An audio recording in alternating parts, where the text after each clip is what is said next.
Good morning, everyone. How you all doing? Hope you're all well.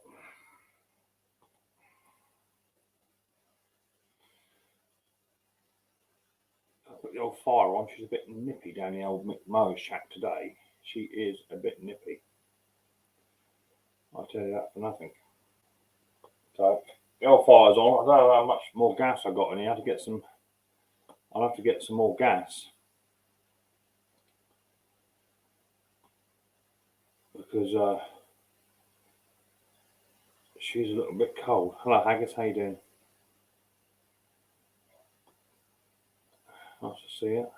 Hope things are well with you, mate. Despite the things you've got going on. Hope they're all right.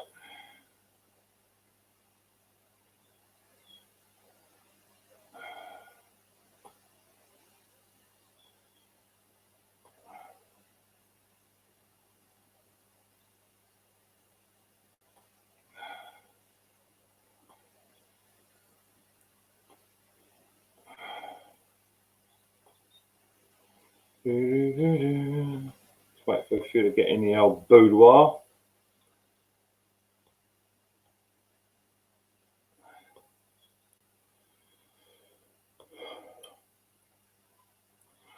A bit of fun there, I suppose, whilst I'm mucking about. Cool, I'll sit warm up in here.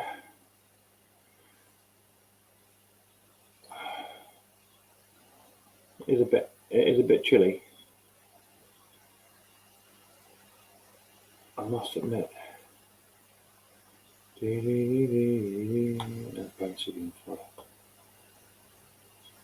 So how are we all doing today? Are we having a good day? I'm not having a bad one. Let's use that one for now, that'll do. Save that up.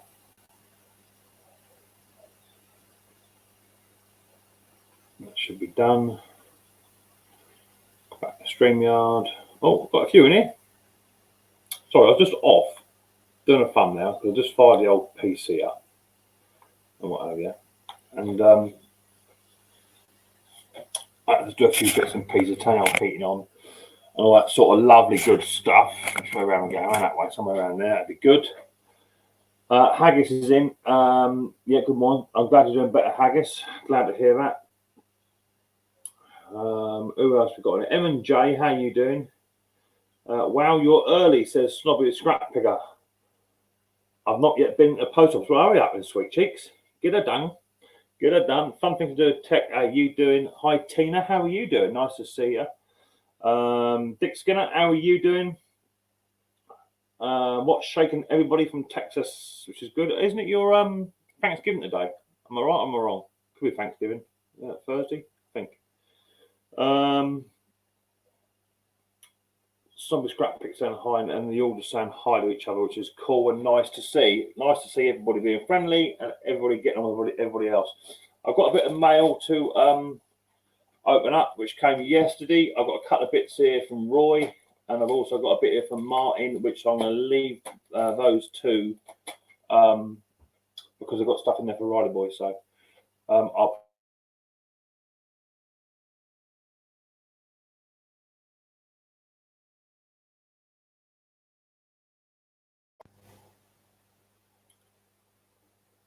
I'll be back in a minute. I was on here. This is going nuts now. Not that.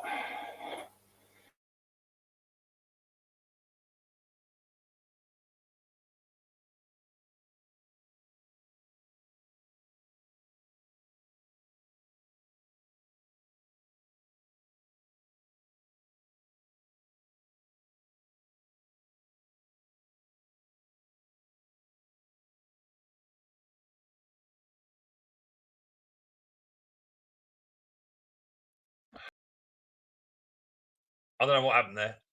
I had a bit of a glitch. It wasn't the internet. I think it's this camera has a bit of a muck about. If I just catch it, it don't like it. So I just moved it over slightly. What I missed? Something about Max. Where's Max?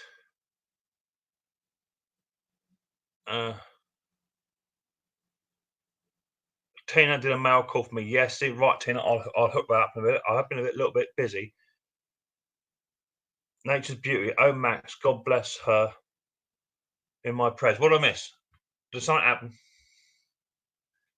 You know, mate.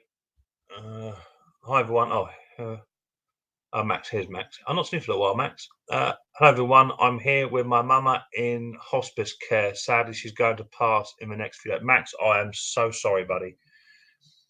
Really am sorry, mate. Honestly, I've been through the same situation myself, but with one of my grandparents and hospice care. Although they do some fantastic care, without a doubt. The end of the road is never a nice thing to come across with anyone's family. So yeah, my thoughts are with you, Max. I thought I hadn't seen you for a little while, buddy. Feel free to pop back as when you like, mate. Take your time, do what you need to do. You know you're always welcome here. Everyone's welcome on the Micks Mowers shack. You know that. So please don't be a stranger, buddy. We're all here. You're welcome, Tina. That's what it's there for. Yeah, anyone wants to give me a shout. That's not a problem. I just double check. All my phones are on silent, all that sort of good stuff, so I don't get many interruptions. Mrs. P's off today. She's gone. Where's she going? She's going to Portsmouth today. She's going Christmas shopping, which is cool. So that's cool. Have you uploaded that video yet, Tina? I'm not seeing it.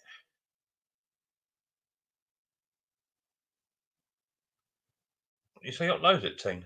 It is Team Mackenzie, isn't it? Yes, Tina. Not seeing it, Tina. It might take a second to come through. I just put my old phone on, so. Morning, Pete. You're late on parade. Already got 11 in the house. Pete, 10 points down for you, buddy. That's good. Right, I'll chuck the old link out. And we'll see how we get on. Let's copy that into there. And let's put that down there. I've got a few jobs on today. My bum is freezing. where the stool's been so cold. I don't know how warm it is in the old shack. I thought it was getting a bit warmer. Let's have a little look ski. Now, what is it in the old Micks Mowers shack? I need to get a thermometer, don't I? That's what I need to do.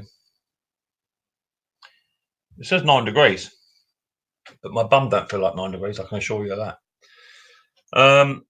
Hi, Liam. How you doing, mate? Nice to see you. Did you get that oil seal sorted out in the end, bud? That was you, I think, mate, wasn't it? Over in Ireland. Links in the chat, people. Feel free to come on up, have a chat. I know it is a work day. Half your computer will be at work and what have you, but for those of you who aren't at work or just getting in for a night shift or whatever, then yeah, feel free. Hit the chat, hit the link, follow the instructions on what to do, and take the StreamYard, and before you know it, you'll be up on the Micks Mowers show. So don't be shy. Come and have a look. Must have your camera on and turn your volume on too, which is cool. So I thought I'd do a live today, see how we're getting on.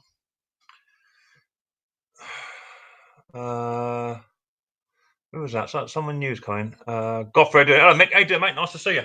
I hope you're well. Got Techie in the bottom there. I can see you, Techie. I'm not ignoring you. Let's bring you up, Tech. See what you've been up to. No, proper camera, please. No filters, please. Thank you very much. None of that old game. Thank you very much. I want to see your face and not the face who you want to be. Thank you very much. There you go. Let's push you down. You know, turn my volume up, down. That's Howdy, partner. Hello, mate. How you doing? Shit. Can't you just tell? Well, you got not well then? I've been out since 4 o'clock this morning. What, on the piss? I bloody wish travelling. Well, you're back home now, then? No, I'm somewhere else now. Somewhere with else? Another family member. You're on bloody tour, aren't you? Feel like it. I'm sat in a nice conservatory at the moment. Is it warm in there? It ain't warm in here. It's not warm in here either. I've got the old fire on, which is cool. I'll let that warm through, and we'll go from there. Behave yourself. Behave. You know what'll happen. You don't behave yourself, Sparky. You gotta laugh sometimes. This is an adult friendly show. and some things like cartoon inscriptions on a live stream could appear or appeal to kids, and I don't want that. No worries. Makes sense. Yes. Thank you very much. So Liam, did you get that also done or not, bruv? I didn't see you answer in the chat, or have you just not had time to do it yet? Oh yeah, there you go. Yes, I got the seal. It was very hard to get. It was very hard. It was very hard to get. It was wedged. It will be wedged in, mate. Yeah, it will be. Did you get it? You got it out though. That's cool. Did you use the old screw technique, or did you just bash it out? Hiya, Dusty Blonde. How are you doing, sweetheart? I saw your video last night, which was cool. The old chicken did look yummy. Waiting to see how it went down in the old in the snobby department, but yeah, look good, and a good video too. Good video too, Dusty. Quite enjoyed it. It's quite nice. Andrew, how you doing? Morning, Mick and everyone. Just been watching you do a service on a hedge trimmer. Yes, the HS45. That's now gone. That went out yesterday, along with the Stihl MS180. That went out yesterday, so the customer was very happy. Hopefully, it won't come back too early, which will be good. It was all running when I left it and what have you, so that's cool. Grandad's Workshop, how you doing? Nice to see you, mate. You're on your tea break. I'm on the coffee break because I only drink coffee in the old Micks Mowers shack. Smokey, how you doing? I need to watch some of your videos, Smokey. I'm behind, mate. I know you've done the Toe of Satan or something. I need to catch up on that. What you got there? Peanuts? That's breakfast. What is it? Peanuts. Peanuts and raisins. You'll be pebble dashing the toilet. Oh, yeah. Yeah, I've got to catch up on your video, Smoke. I'm a bit behind, mate.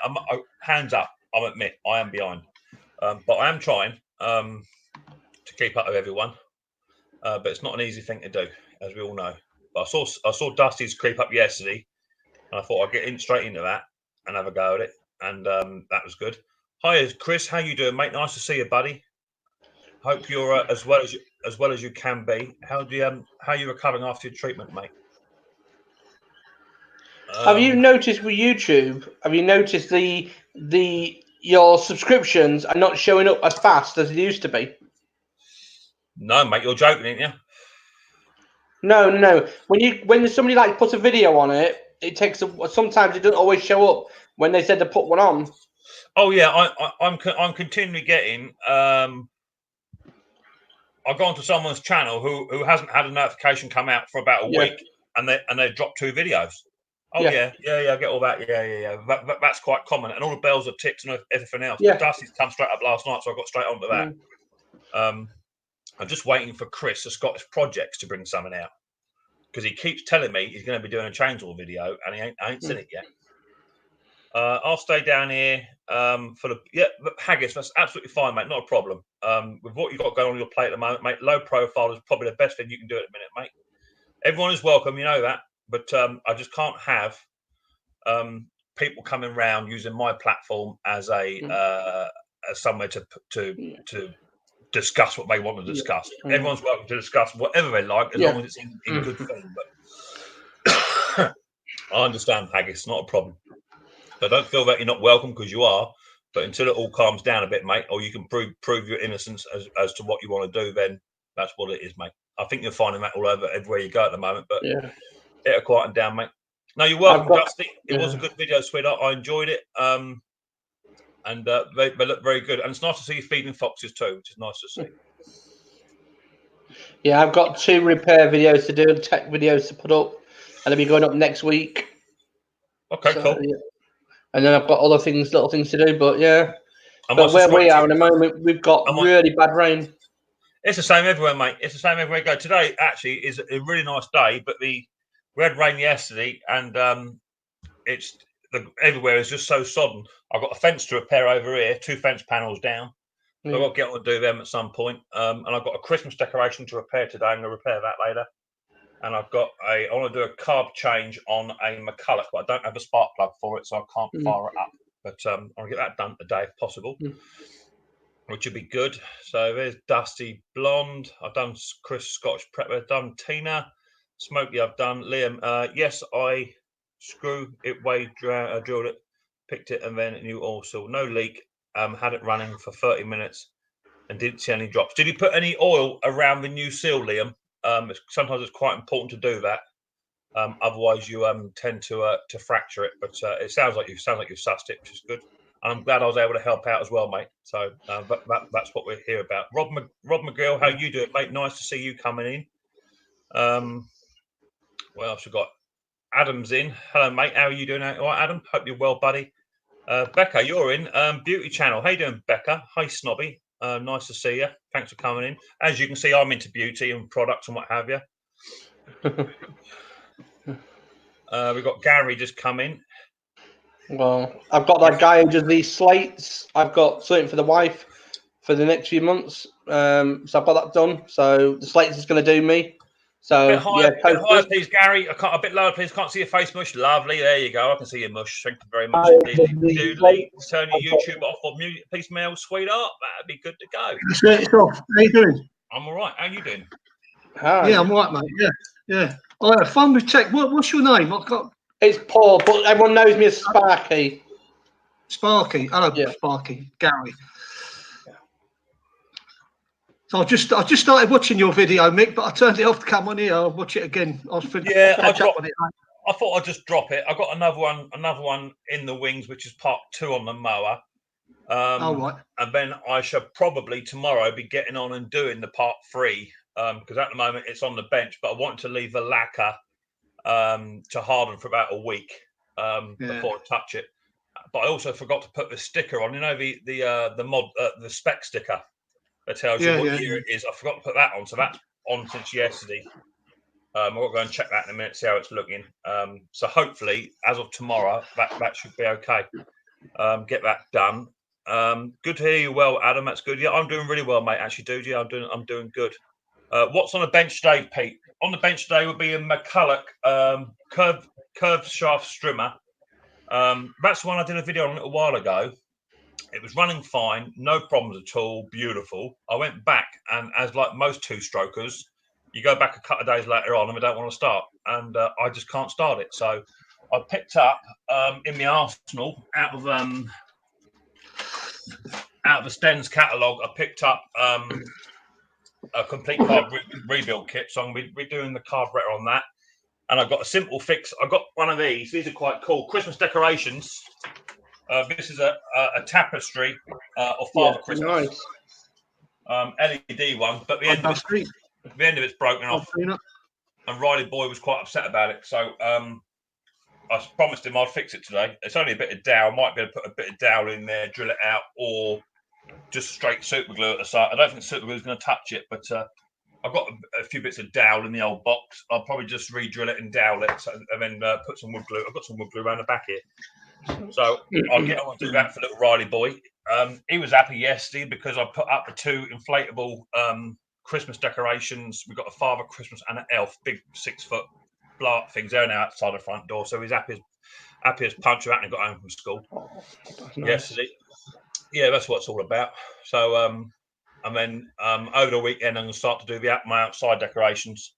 Because my house looks a bit like the old Griswold's house at Christmas time. So we have it lit right up. So trees already up, indoor decorations are done. Mrs. P's Christmas shopping, Nana's going out for a day. So yeah, I'm on the top. So I thought, well, I'll put the old heating on and we'll come have a look. We've got the window decorations to put up only this year because after last time the cat destroyed them. So well, you want to get some duct tape for the old cat's feet, so it just tape its feet together, so it can't run around your house. That's what I'll do. There's climbing the curtains. That's the one thing they do now is climb curtains. How old is it then? One's about 5 years and one's about 6. Oh, I should have settled down by now.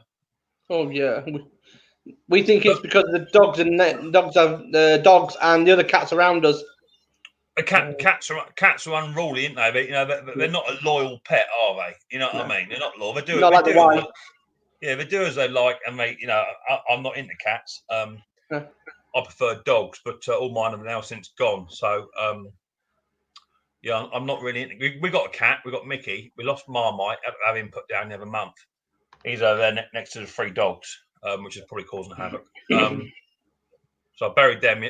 pretty much all tail end of this year. So that's me done for pets, apart from a cat, which we still got. But I don't think I'll get any more just yet. I'm quite happy without them. I don't have the time or the energy to invest in a dog. And if I have a dog, I want a proper dog that I can train properly and everything else. I don't just want a pet. So that's good. Becca says, yes, I found you via Paige. Yeah, Paige is a cool person, actually. I like Paige a lot. She's doing really well too on her channel, and it's nice of you to pop on over from Paige's channel too, which is nice to see. Thank you very much for that, Becca. Martin, what are you doing? Go on. No, go on. Okay. What are you doing, Gary, then today? I just got back, just done the school run, 3.5 mile walk. So just had a bit of munch, and I'm waiting for some parts to come in. I'm halfway through a generator. I bought it as a non-starter, only a little tiny one, like one Mick done a little while ago. Yeah. But I sprayed some, got it home, sprayed some carb cleaner down the spark plug. Started first pull, so I know it's a starter, but the petrol tap was broken on it. So I'm waiting for a new petrol tap to come before I can go any further. Is that the petrol tap? Is that the petrol tap on the tank or further? Yeah. Down? It screws in the tank, and then you've got a lock nut with a little washer, little rubber. Yeah, they do go because they sit in petrol all day, don't they? That's the problem. Yeah. So is it a two-stroker? Yeah. Yeah, it's only a small one, 950 watt or something like that. 3 amps. Yeah. I've got to get mine back on the bench because mine's developed a little bit of a fuel leak. I think it is only coming off of the fuel pipe, and I need to use. I think I use a bit of quantum pipe off of mine, and I think I need to use something like an SV RV150 pipe instead. It's a little bit narrower, a bit of a tighter fit. Yeah. But mine runs sweet, and you saw the state of the carburetor on my generator. That was absolutely mank. So I whipped the carburetor off this when I got it, and it's like no, there's not a bit of dust in it. You know what I mean? So stop showing off. Oh, sorry, mate. Give it all that. You saw. I'll keep doing it, don't I? I'll keep doing it. It looked like a baby had been sick in mine.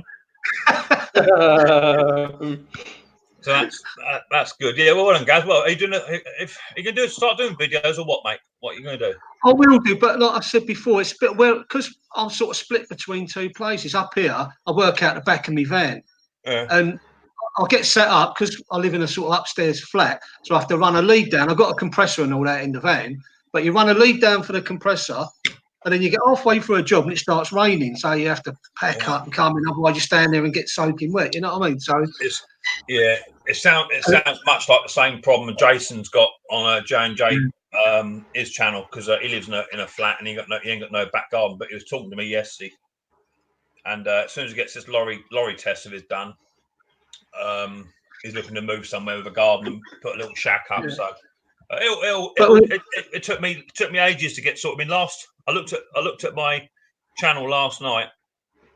I started on the 3rd of January, not the 13th. I thought it was 13th, 17th. And I was out in the middle of my garden in the middle of January, freezing my backside off. You know, I can remember it. Yeah, the first one. Table. It takes time, mate. It takes time and it takes money. You know, so. I've got I mean, replacing collecting. I've got, like I said, I've got a big shed and stuff like that. But I'm not there all the time. You know what I mean? Like, you know, we're up here and I have to work up here and all that. So once I'm down there, sort of near on full time, I'll start doing some videos. You know, cool. I look forward to that. It's probably all the same sort of stuff as what you'll be doing, or slightly different in certain ways. It will probably be the same as mine, just better. Yeah.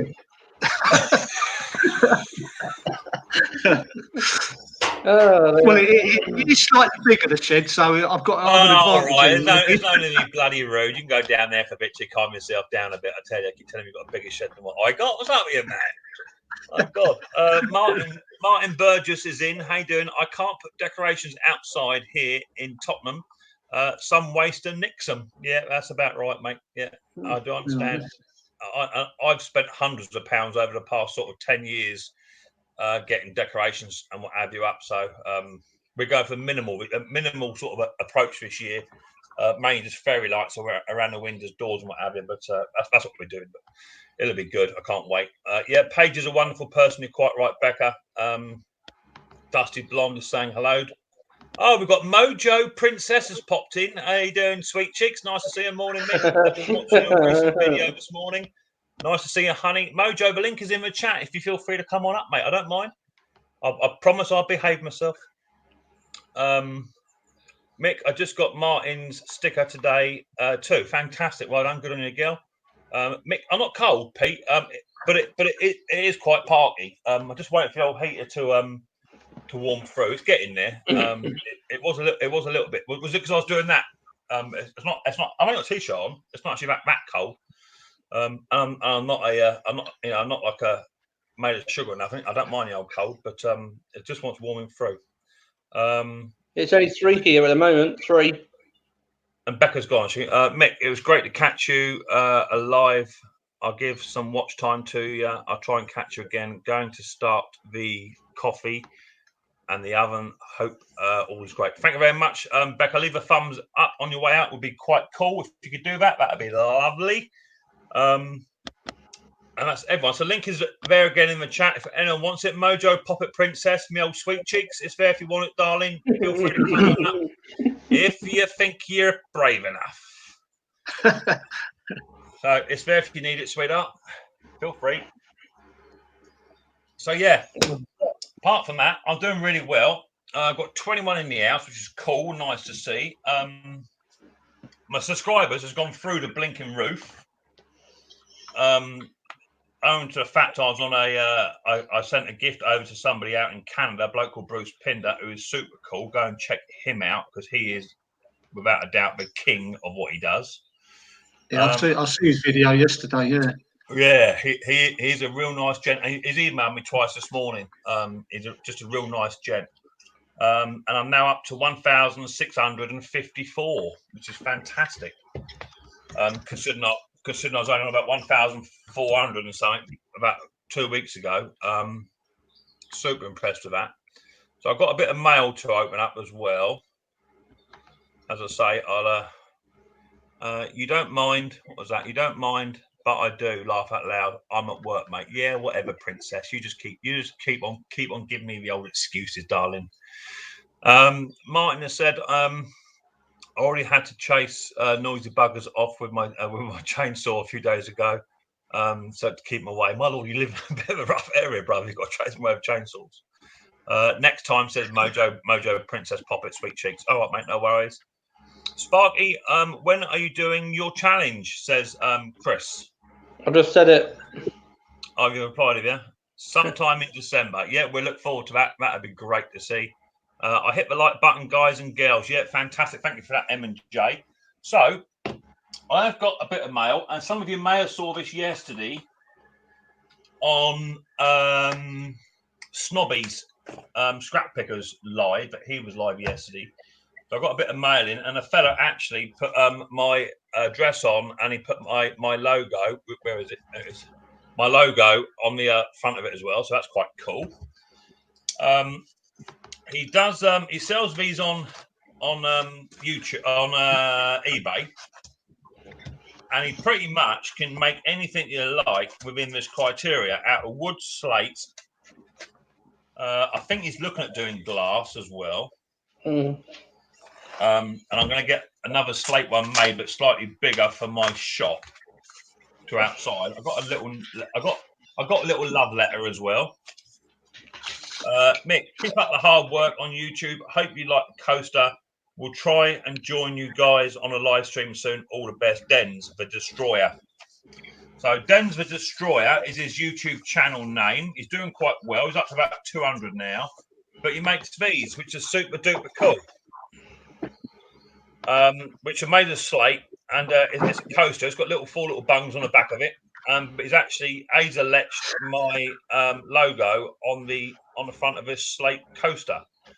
So super happy with that. So check out Denzel the Destroyer. He's on YouTube, and pop over there and say Micks Mowers sent you. And he sells these on eBay, as I say. I'm not quite sure the prices, but I'm looking at getting something or something exactly the same made, but about 12 inches square. And I'm going to hang it on the front of my shed, by my shed door, as like a bit of a plaque, which would be quite cool. So I'm actually going to use that as well. It won't just be an ornament. It'll actually be having my coffee cup on it. So that's exactly what it's for. So I'm super impressed with that. So well happy. Quick sip of that. I was watching. Yeah, I was watching that bit yesterday where he does Christmas ornaments as well, doesn't he? Out of wood and all stuff like that. Pretty much, mate. You name it, he can sketch it or cut it. So he could be quite a nice person to know in the future for little presents. And I'm into that sort of stuff. Anything sort of homemade, handmade for gifts. They tend to go down quite well, don't they? So yeah, quite happy with that. So thank you for that, Dens. Much appreciated. Go and check him out. I know that Chris from Scottish Projects, he's been on my wish list, apparently. He's bought me a few little bits and pieces. They should be coming today, apparently. So if I turn up, Chris, I should let everyone see what you've purchased. That'd be cool.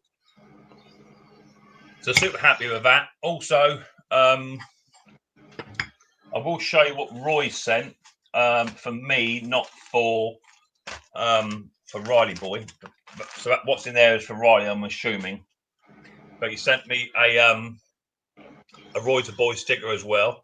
So that'll go. I've already got one, I think. I've got one on my clock.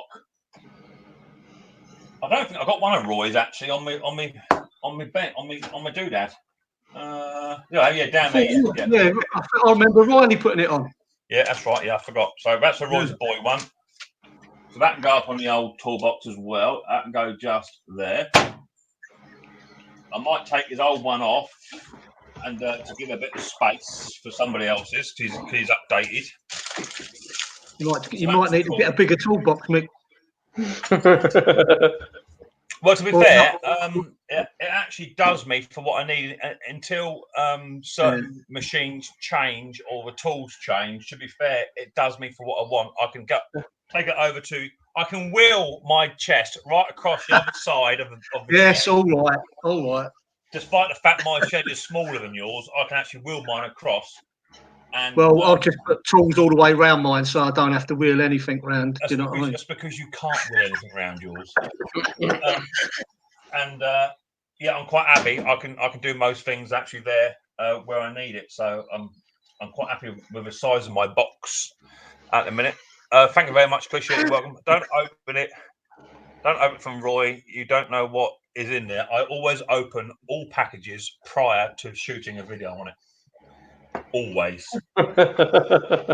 Especially if one ever come through from Edward Thomas or Jason Hughes, it'd always be opened outside with a fire extinguisher nearby. Oh yes. Dusty, are you in the chat still, Dusty?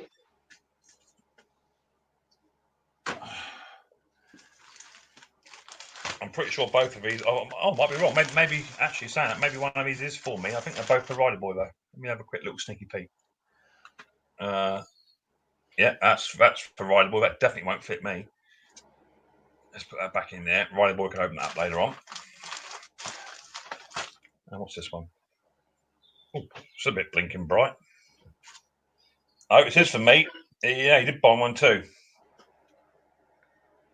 Roy bought me this super duper. Cool, that is bright. Super. You can't see how bright that is, but that's really bright. Blimey. He bought me a beat 'em up vest, a redneck vest, which is cool. So thank you for that, Roy. Much appreciated. Ideal for the summer when we get it. That's bright. I might wear sunglasses when I wear that. So that's cool. I'll let Riley Boy open. He's got one from Roy, and he's also got a parcel from Martin as well. So that's super cool. Yeah. Don't forget to check out Denzel the Destroyer. Much appreciated.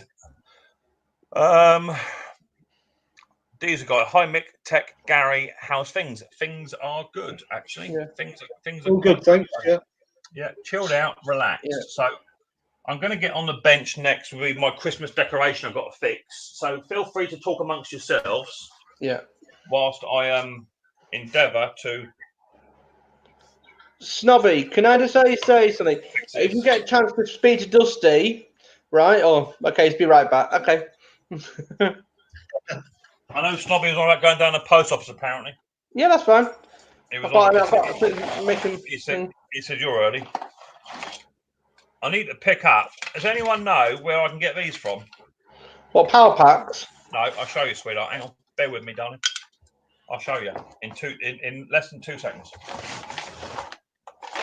Make that 5.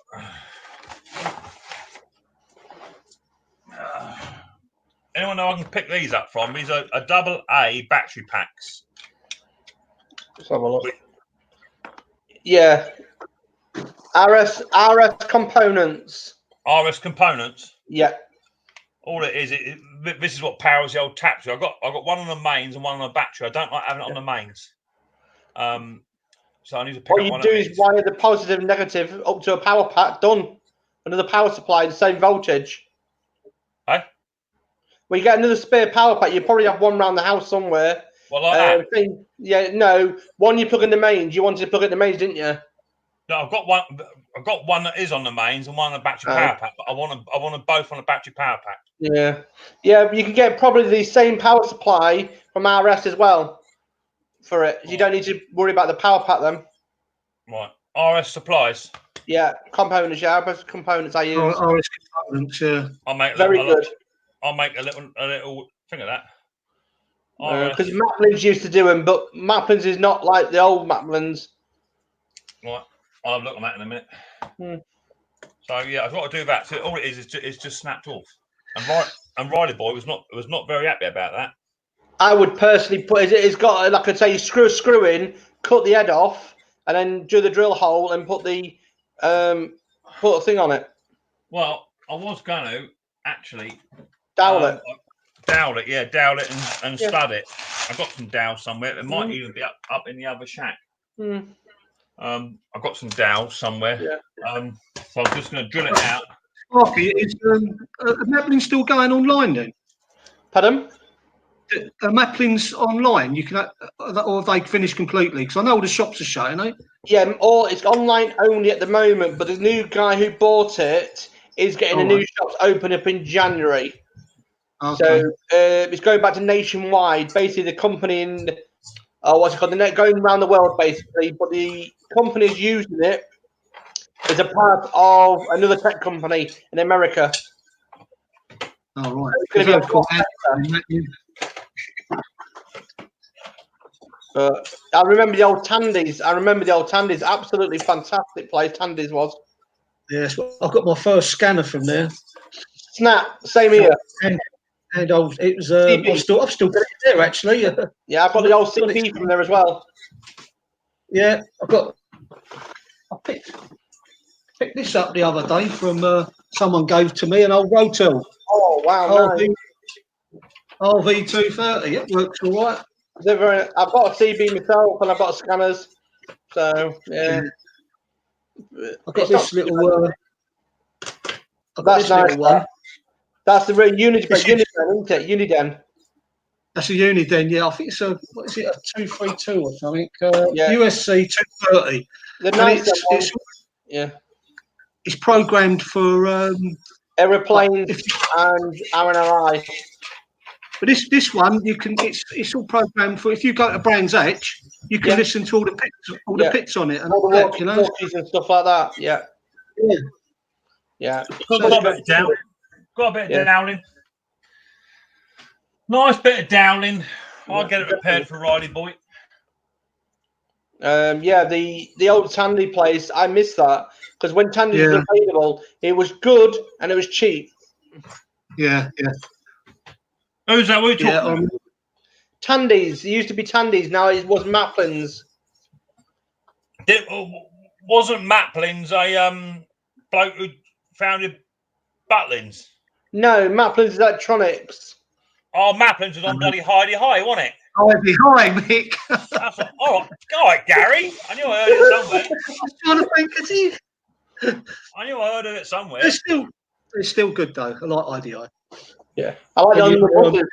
I like Yeah, on the buses is a good one. Yeah, they was on this morning. Yeah, I watched them again. Martin Butler was on there, wasn't he? Who was? Martin Butler. Butler, you know what I mean? I hate you, Butler.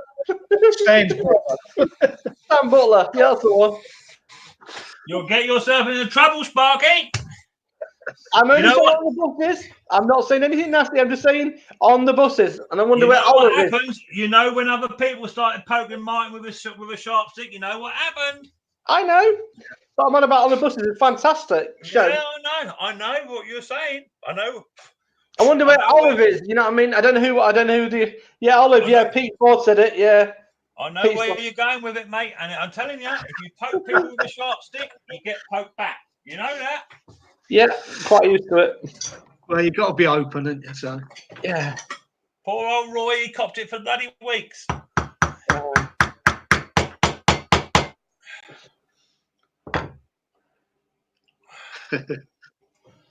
Oh dear. Yeah, good. The old things like London's Burning. That was a good show. What was? London's Burning. Oh yeah, Black Watch. Yeah, and Soldier, stuff like that. Good old fashioned TV. They were all right, I suppose. One of the blokes who was in that, he's a little tiny bloke. He used to play football for our club years ago. I think he got caught with drugs or something like that in real life in a nightclub, and he was off the show. You know what I mean? Yeah. I can't think of his name now. Only tiny little bloke.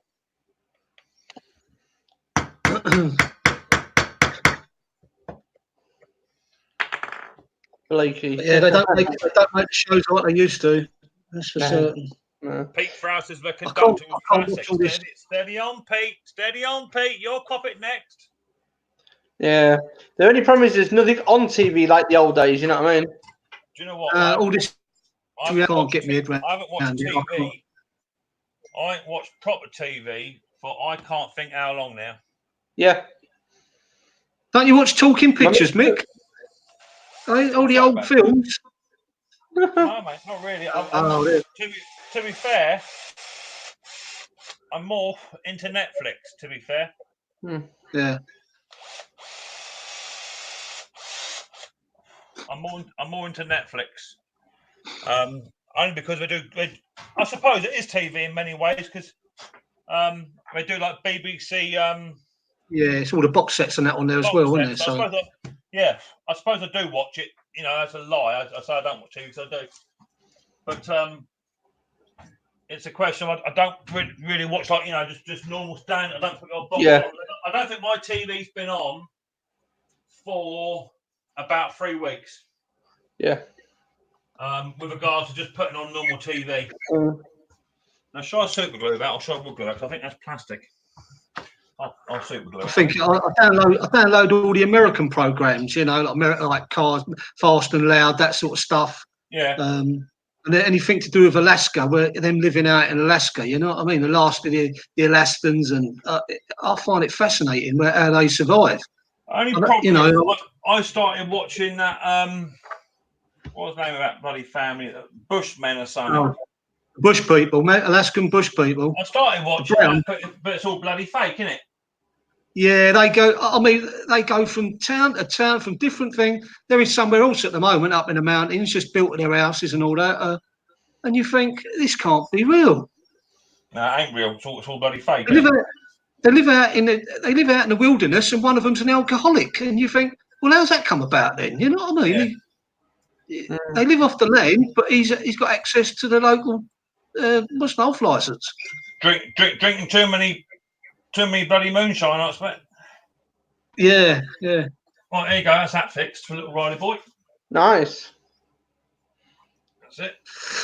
I'll get indoors tomorrow. Today I'll hang that up and I can go back up. So I don't want to let that set for half a day. Let the old super glue do its business. He'll be a happy little puppy when he gets in. That's jobbed. Johnny Fire's Last of the Summer Night Wine on gold. I don't mind that. What's that? Last of the Summer Wine. Last of Summer Wine, yeah. Am I right in thinking they got in? I might just be behind. So, did they re-release that? I don't know. I think they because unless someone just died on it. Was it Compo died or something? And they brought someone else out. The first ones to go, I think. I I think the last one to go was probably Blakey. He was in it, wasn't he? On the buses. All right. Anyway, I like Dad's Army. It's my favourite. Yeah. Scottish Project likes Heartbeat. Yeah. Good old programs. I like London and Palladium on a night time. That was a good program. Good old shows. But we like Micks Mowers show, you know what I mean? Well, everyone likes your Micks Mowers show, don't they? Oh, yeah. Oh. I wish I knew what to do with that bloody spark plug. That's bloody tiny. It's half the size of that. That's 8 mil. Blimey. I have to do a bit of research. What is this? What is it? It's a McCulloch. Come on, Gary. What is it? A McCulloch. A McCulloch. That's what it says. There we go. It is a. Let me make a note of that and I'll Google that and I'll get a spark plug on its way. So it's a McCulloch MT260 GLS. Let's see what spark plug that takes. I'll get hold of Amazonian and get one on its blinking way. Dad's Army tops them all. It does. RS7 or something, isn't it? Jason Hughes is in the house. How you doing, Jason? Nice to see ya. To see ya. Nice. Oh, well done. Take your time, right? Let me have a quick look at this on Amazon. See what it is. It actually is. Where's my Amazon gone then? There it is. It's one of these stupid spark plugs.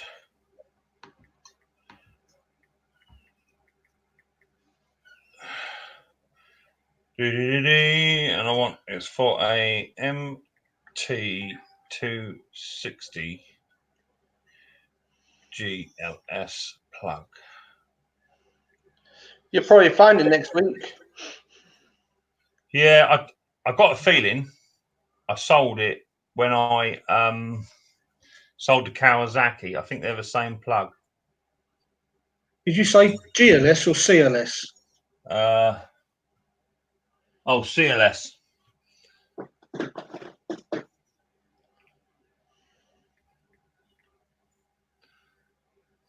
Amazon's only coming up with just spark plugs. I might have to put it into eBay and find out the spark plug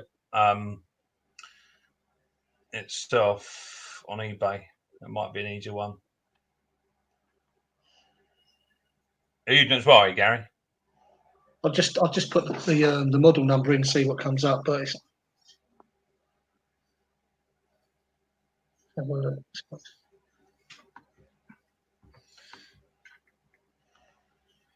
McCulloch. 2 seconds, people. If anyone knows what spark plug it is, shout out in the chat from McCulloch MT260 CLS.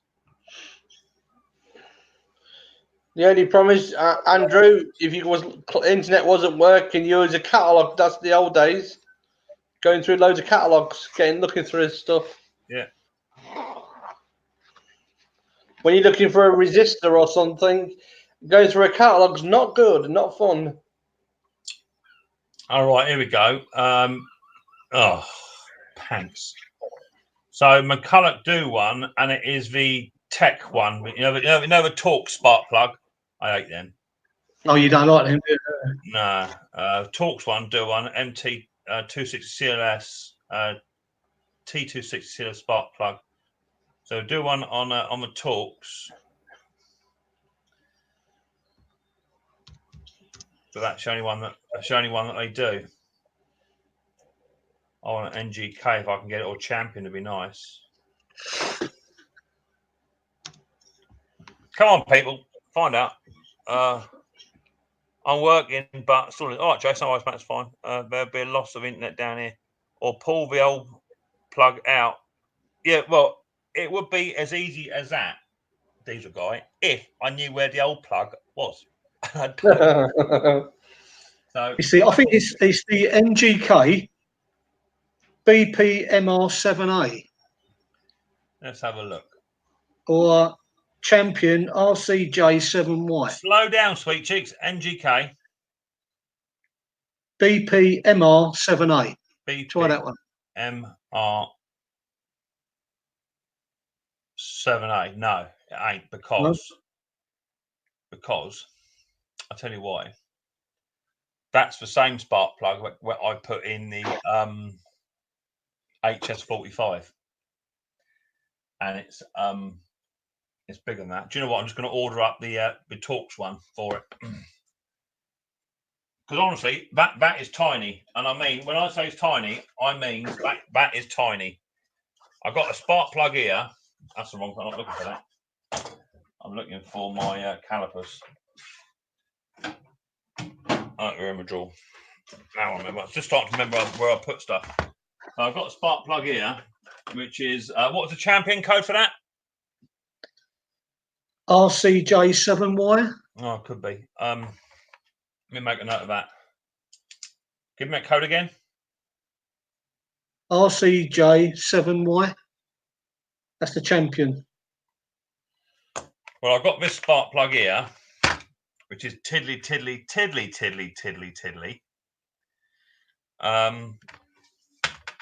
And the thread on that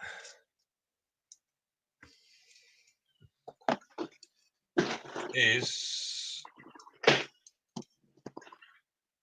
12.5, and the gap on this on this spark plug is about 9-10 mil. About 10 mil. It's about 10 mil. So this is about 4 mil too big. It's tiny, really is small. So I might order the Torx one. And that's measured across the threads, is it? The outer threads on the. Yeah. That's 12 mil, 12.5 mil. Blimey, that is small, isn't it? Yeah. And yeah, it's one of them eco ones. So I might just order that off of eBay. One of the tiddly ones, Torx ones. I don't like them, but as long as it works and it runs, I'm happy. Is that standard? Is that standard for that strimmer? There's not like an insert in there, because sometimes you can get an insert, can't you? No insert in that standard. That's standard, bruv. Let me put that back in again, McCulloch. Yeah, it's tiny thing. I don't know if it's got a spec on it. Has it got a spec? 60 days. Original part number, alternative part numbers. Fitz McCulloch. Yeah,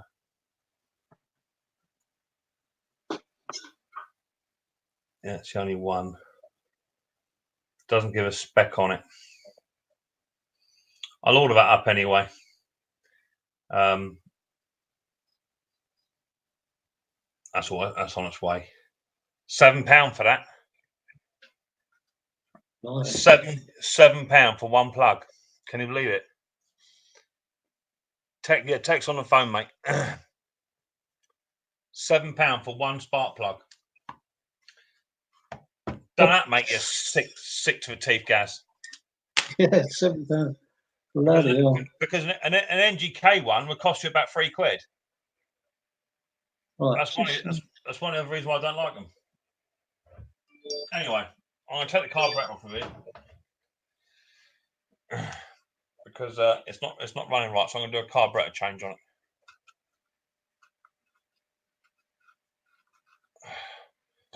But on mate.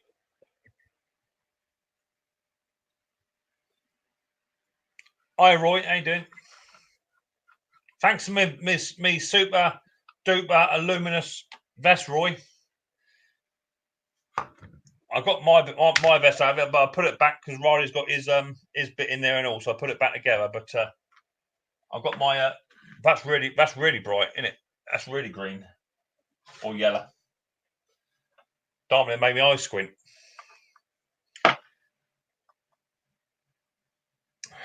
Oh, more comments. I bet that's Tech. I expect he's telling someone how to poach an egg. What do you reckon, guys? Put a thumbs up if you think Tech is telling somebody how to make a poached egg. Yeah. It should take him about 3/4 of an hour, then, Mick. It should take you 45 minutes. If it takes you 42, you ain't done it right. That's what you're saying.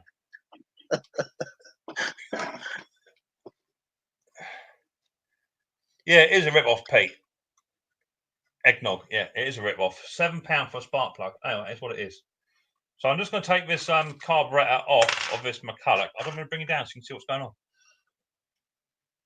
There you go. That's some of that.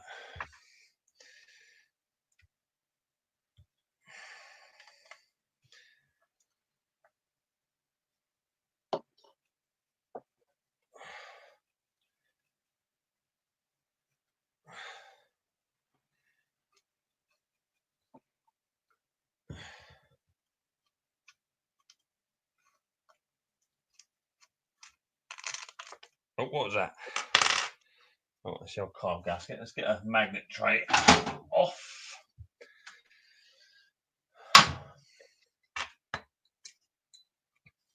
That's the old carb gasket. We've got a bit of a hose pipe to remove. That one comes off lovely. What the hell's that? Oh, that's a throttle. Okay.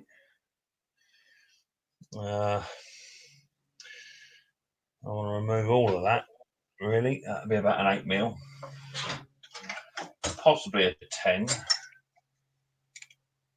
or 11, just to be really annoying.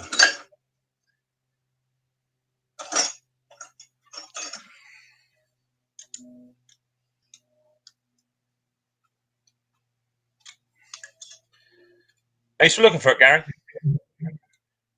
I'm just, there's a couple of operators manuals and stuff like that, but it gives you all the other spec, but the spark plug. Exactly that. It's not until you actually go into a garden shop and see one, is it? And you can get a number then. You would have thought you would have thought Pete Fowler would have been over that, wouldn't you? But, would have got me the right codes. I'll just take a quick photograph of that carburetor so I know what's going on. Photographs. What we got there?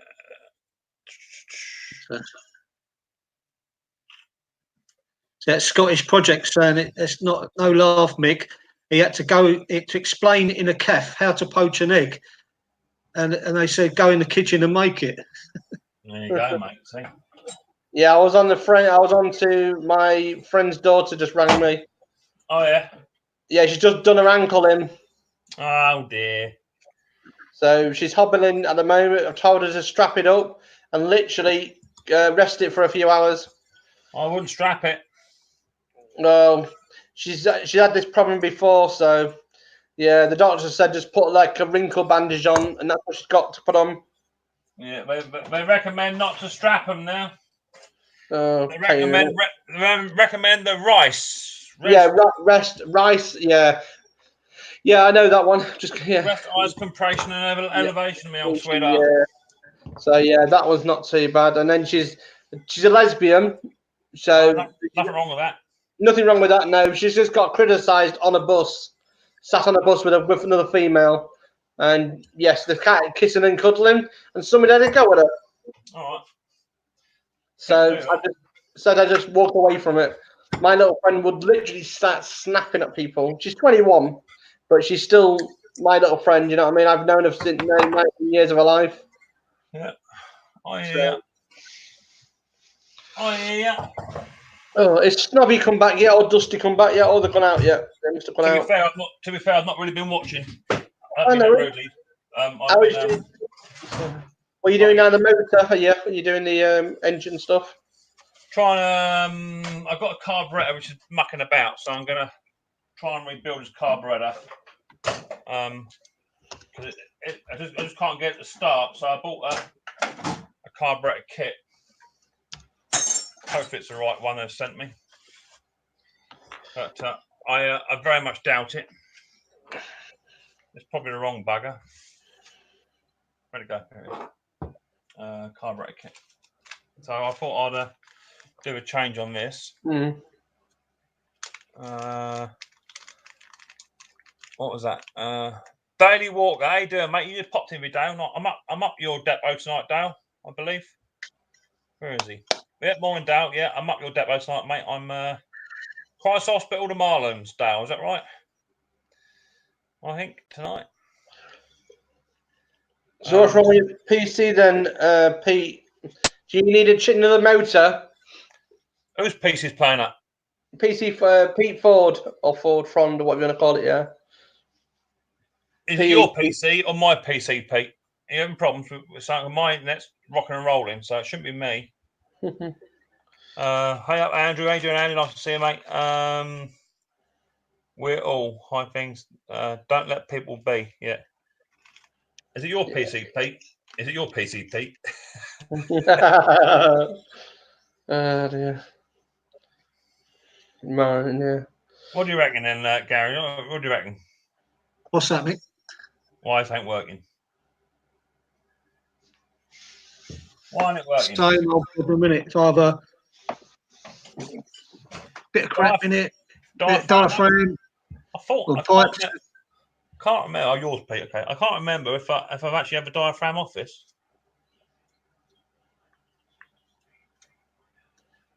To be fair, I can't quite remember. Your PC needs some love. It's all that dodgy carburetor cleaning videos you've been watching, Pete. Carburetor porn, eh? Yeah, a bit of carburetor porn. You know what we're like. So you're not working today then, Gazna? No, not a day. Not a day. I walked up to school and it's all that fine rain again, and got soaked yesterday. Yeah. And done the same again today. So, like I say, I'm just waiting for this one part for this thing. I've got other bits I could do, but you're not. No. But you're not. You got other projects you could get on with, but you're not. Yeah, but it's the same thing. Every time I get set up to do something, it starts raining. There's no need to get knocky with me, Gary. I only asked. No, I would never do that. No, I've got sometimes I get the old garden umbrella out and I'll put that over the back doors of the van and onto the roof thing. You not got one of them lean-to awning things on your wagon then? No. A gazebo, put a gazebo over the back. You know what I mean? Giant gazebo. Yeah. It's not a gazebo. You can actually get them awnings, can't you? You can put on the back of them. Yeah. Yeah. But the way things are going, Mick, round here, the amount of vans that are getting broken into, and all they do is if you've got a side sliding door, they just stick their fingers in the top and peel it down. Yeah, peel it and off. Then people have been posting videos that they get the top down and the slimmest one out of the crew climbs in the top and passes out all the tools. So the amount of blokes that get it done. That'd be me, wouldn't it? Being slim. yeah, I know what you mean. Yeah. Hi, Andrew. How you doing, buddy? Nice to see you. Hope you're well. Is it happy Thanksgiving today or what? Is it today? Thanksgiving, Paul? I think it's today. Yes, it is today. Yeah. Just trying to.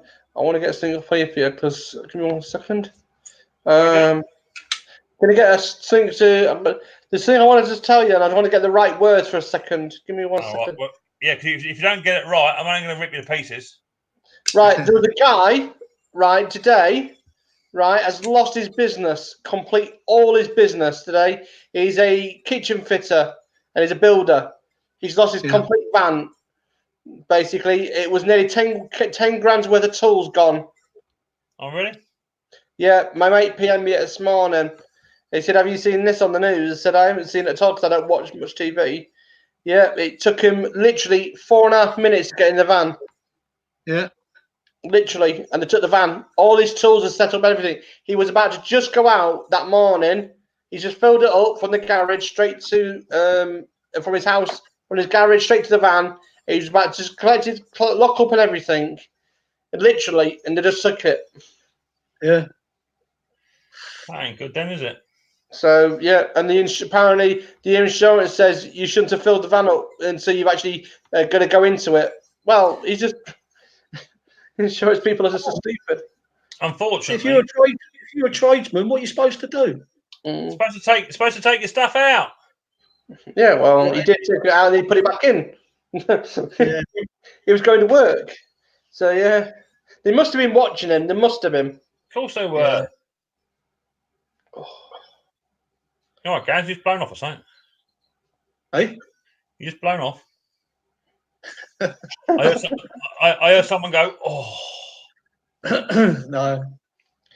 I slipped my hand yesterday on a cup yesterday. I slipped my hand. Freaking kills. Yes. On a cup. Yeah, basically, I was helping the missus a little bit washing up. I don't do it normally. And we've got a dishwasher normally, but this cup's hand washed and just dropped out my hand, literally onto the work surface, went bang, and I cut my hand with it. He's helping your missus do the washing up. Yeah. I like that. I try and do my best, you know what I mean? My dad always used to say, yeah, I've done all mum's washing for her. I said, well, why is it mum's washing? Why not yours? Do you know what I mean? Ah, dear. Morning, Andrew. I hope you're okay. I hope Thanksgiving's going well for you. Have you stuffed your turkey yet? Or have you stuffed the bush yet? Well, isn't that annoying? I've got half of the right gaskets. I've got the diaphragm. That's cool. Diaphragm is sorted. The old one was actually quite well creased up and battered. A few creases in there, so that's redundant. But the reed I've got doesn't actually fit. They've sent the wrong one, half and half. So to be fair, it's normally only the diaphragm that's an issue, isn't it? Normally, yeah. The reed looks all right. I'm quite happy with the reed. That'd be all right. But the I did notice the filter doesn't look too brilliant either. Oh, it's in there. Yeah, it's clean. I don't know, there's a bit of smeg in there. There's that bit of smeg out of there. Let's get rid of that diaphragm first. We'll spray carburetor cleaner over that, and that'd be the end of that game, wouldn't it? Because I don't like carb cleaner at the best of times.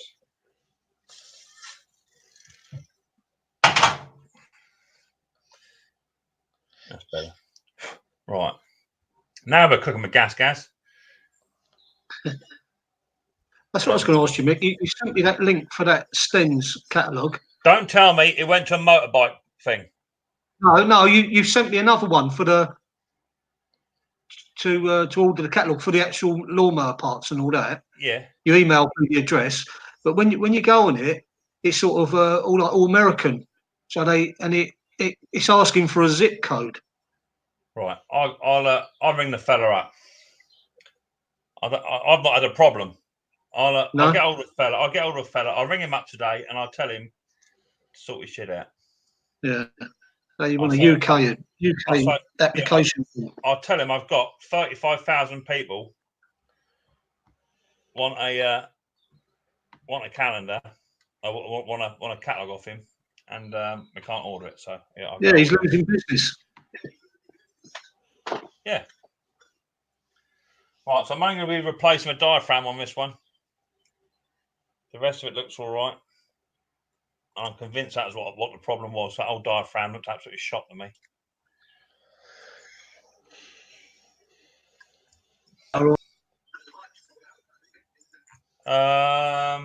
One of them looks a bit dick, but it was always priming okay. But I think it's just when you left it to its own devices, it wasn't delivering fuel quick enough. So until I get a spark plug, I can't fire it up anyway. But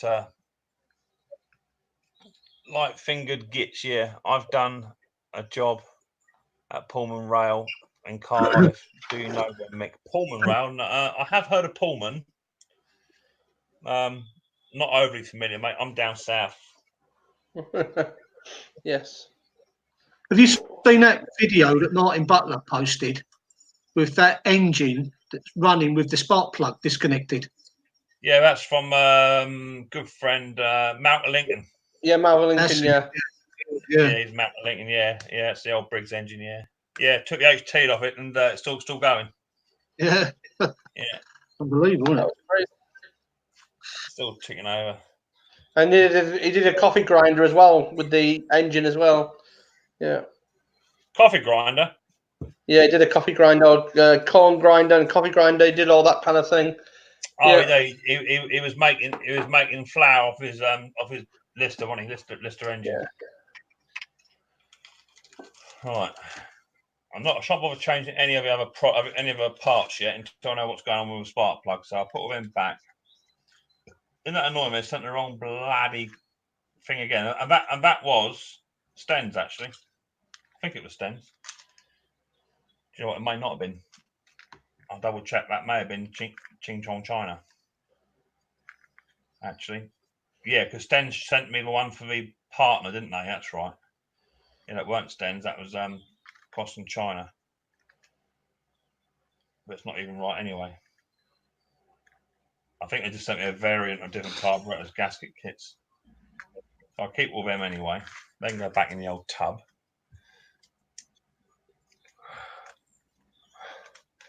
Cool. Hi Andy, how you doing? I can go in my two-stroke carburetor bin. Let's just tighten that up. I want to cut that off.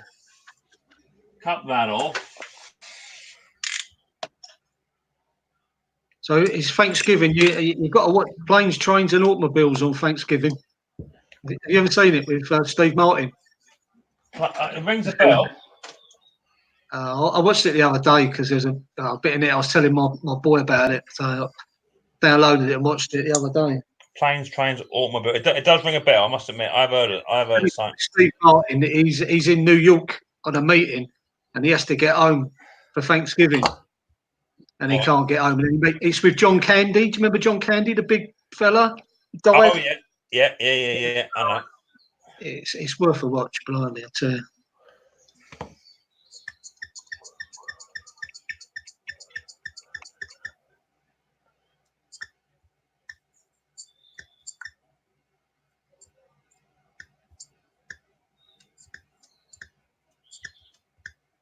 Yeah, that's doing what it should be doing.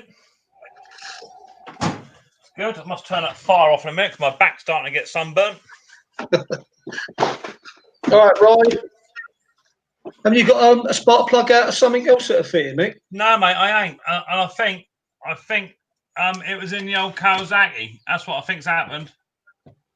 I think I had it in the old Kawasaki, which I've since sold. Yeah. I really am annoyed. I seem to remember throwing a Kawasaki one away. It don't matter. The one in the Power Force won't fit it. Mick, Dizzy Di said hello to you in the chat. Sorry, mate, I was busy doing a carburetor, mate. Hello, Dizzy Di. How you doing? I'm just going to refresh. I'm not going to be. I'm not anywhere near that place. Say again, Gaz. I'm just going to refresh my page because the chat's gone. All right, babe. Yeah.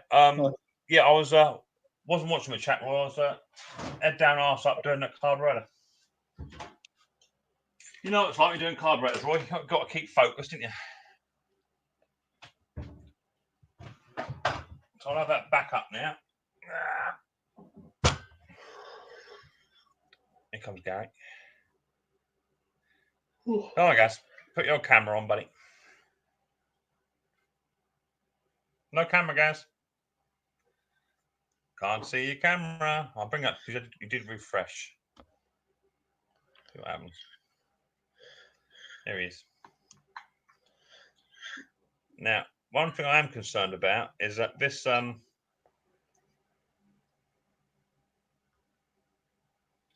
Peter Farrell. No, Uncle Buck's a different film, but that's John Candy. It's in it. That's another good one. Yeah.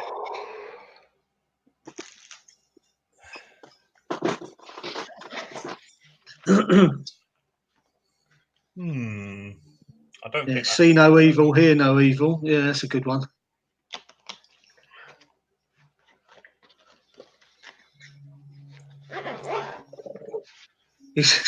Jason, yeah, Sparky. Jason Hughes says he's down your way next week if you want any eggs brought down.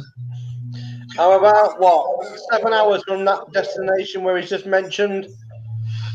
You're how long? I'm about 7 hours away from that destination where he is going to be. 7 hours. Oh, St. Coulomb. Well, if he starts cooking, then it should be damn time to get down there. Very funny. Oh.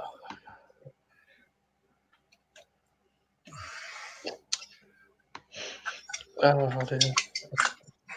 Summer holiday with Cliff Richard, yeah. You're on holiday with Cliff Richard? No, it's somebody's the Scottish Projects just said summer holiday. All right. I wish I was bloody on holiday. You don't want holiday. When are you going camping? You going camping soon, aren't you? Pardon? And you going camping soon or something? No, it's like a holiday camp thing, but that's about it. This week and next week it's going to be. Between the two places, about 4 destinations we are. To get rid of get all the Christmas stuff out of the way so I can just chill out. Yeah. Chill out. Yeah, without knowing a cup of tea in the hand and a donut, I'd be happy. Just a one? I've got a pack of 6, the Krispy Kreme ones. Gary, where do you live, Sparky? Pardon? Where do you live? Near Exeter. Exeter down the south way, you know what I mean? They're right down the bottom, you know what I mean? Is that where they got? Yeah. Is that where they got Is it not Poltins? Pontins? Is that Pontins? Not far away. Is that still going? I don't know. I know it's down that way. What am I doing today? Come on, Gary, for Christ's sake! You said Mick, you're doing that bloody wrong. I was talking to Sparky. Sorry, Mick. I'll losing the bloody plot here. So is Exeter St David? Is that a different place? Yeah, same place. It's Exeter St David is our train station. That's it. Because I went to Bude. Yeah, and we had to you have to go from London to Exeter St David, and then you get a double-decker bus. Yeah, number 6 double-decker bus to Bude. Yes. I couldn't believe it. Cause we got to the train station. From London, you're in a air-conditioned train, luxury. Yeah.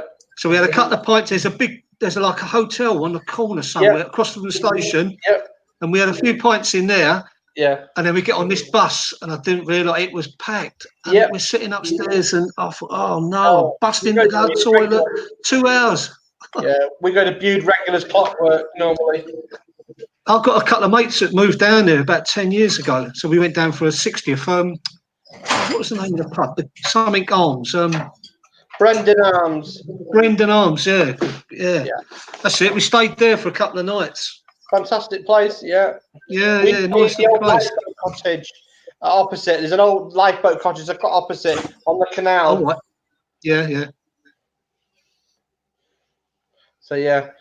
Well, like I said, at the moment, we're travelling between Falmouth, Exeter, and another destination is about 6 and 6.5 hours above us where we've got to go to. At the moment, we've got like a family circle we've got to go to at the moment, keep an eye on everything. Oh, yeah. It's a lot of travelling, but with the bus service, it's very slow. So, yeah. Probably quicker than it is in bloody London. Well, put it this way, the old bus service here, at the moment, if you're going anywhere at the moment, it's more roadworks at the moment. Yeah. That's the same anywhere at the moment, isn't it? Bloody roadworks are bloody everywhere, aren't they?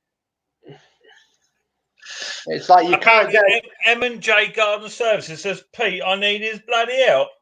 You're taking there's something wrong with you, M&J, I tell you. Yeah, Jason. Yeah, it's about 23 miles that, but then you've got to remember, if you're going by the bus service, you can either go by train service, which doesn't run properly. No idea why.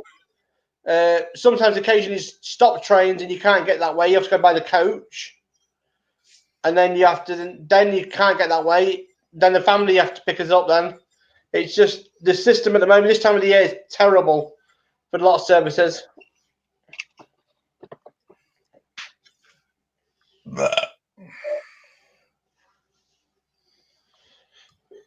Yeah, when he gets the spark plug, he can fire it up, see if it's all working. Then I've got no spark. I've got no spark plug, have I? no, you'll be able to get one soon. It's on its way. It's another video, Mick, or another live chat. So there's always another live chat, Gaz.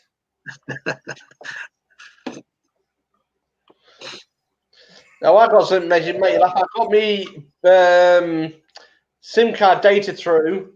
My word, I was laughing my head off because it's got the first my internet and everything. Give me 1 second, let me get it up because it's so funny. I used over 100 GB of data. That's a lot. What? Yeah. When? So for just over a month and a bit. Bloody no, what's up with you? 100 gigabyte. Yes. Bloody hell, that's a. How many eggs is that? Has been going on, isn't it? That's a lot. I mean, I'll get 20. Well done. A for effort. 1-0. A for effort. I mean, I'll get 20 gig a month, and I go nowhere near it. Yeah. I said to double check it and that, but they said, yeah, it's because on some of the sites I put on 1080p and use a lot more bandwidth. Yeah. Oh, you're confusing me now. I haven't got a bloody clue what you're talking about. It's like the resolution of the screen, Mick. Look, don't get technical, Gary. Testicle, you mean? Yeah. It is what it is. As long as you can see me, I'm happy. Yeah, that's it, mate. That's it. That's all that matters. We can hear you as well, so. Yeah. Oh, Gary's finding his wings. I'll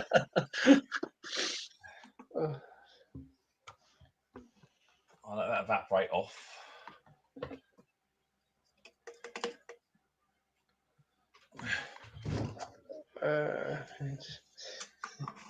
All right, let's see if that's going to prime. I can't fire it up because I can't. Oh, she's priming beautiful. Good. Right, that'll be done until I get the spark plug turns up. So you would have thought, wouldn't you, that they'd put the same spark plug in here, wouldn't you? Wouldn't you? Well, then you can interchange them, don't you? You've got to buy them, Mick. You know, that's what they want. All right, I'm going to just check that spark plug in there. I don't think I need to get a drink. I think I've been in here once before already.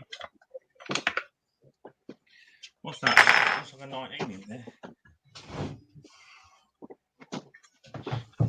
I think I've been in here once before.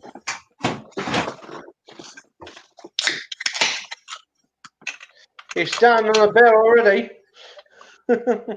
I wish it was Diet Coke. I don't drink nothing fizzy except for elderflower and plain water. That's all I ever drink, and a bit of milk now and again. Fizzy milk? I said milk, and I have basically. You said you don't drink nothing fizzy apart from fizzy elderflower, fizzy, and milk still. Yeah, I'm going to get it right for you, and I'll introduce it now and again, but that's about it. Sounds like me and you are going to. Oh, hello. Yeah, that is the same plug. That's it, Gas. Dun, dun, dun, dun, dun, dun. CMR 7A. What did you say it was, Gas? I think the BPR 7, Summit 7A or something. This is the NGK, so I'm happy with that.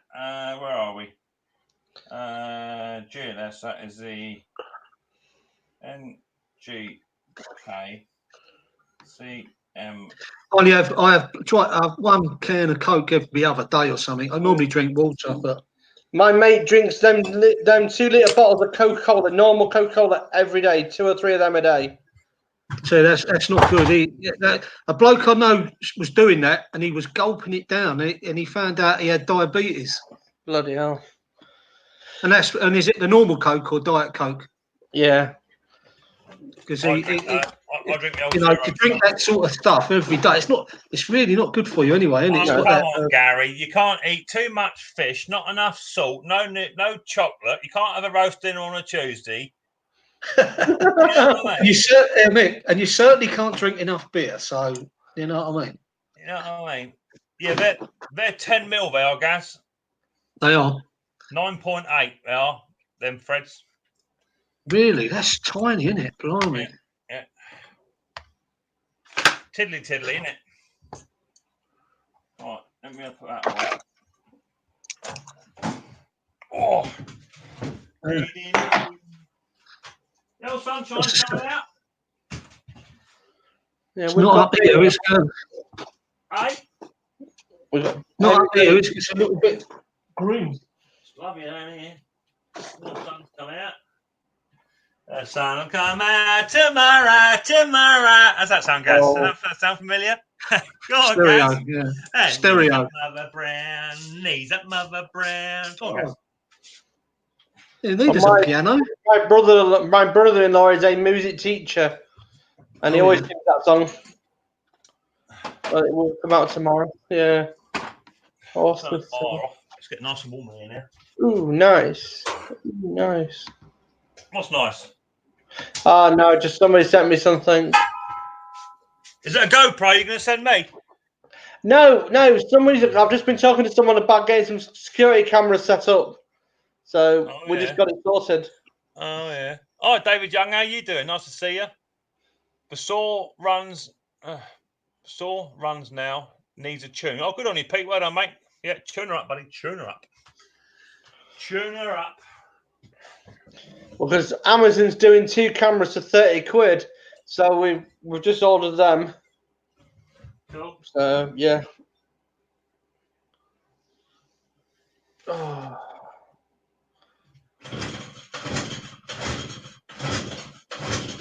Go on. What's the old chest muscles, Mick? Yeah, tell me about it. Say again. What's the old chest muscles? Yeah. It's not having it, though. She ain't having it, bruv. Have you got spark there? Well, I'll find out. Well, I should have, because well, saying that, the spark plug works, but I don't know whether it's actual called. I'll test that in a minute. Oh, yeah, that's from Sparky.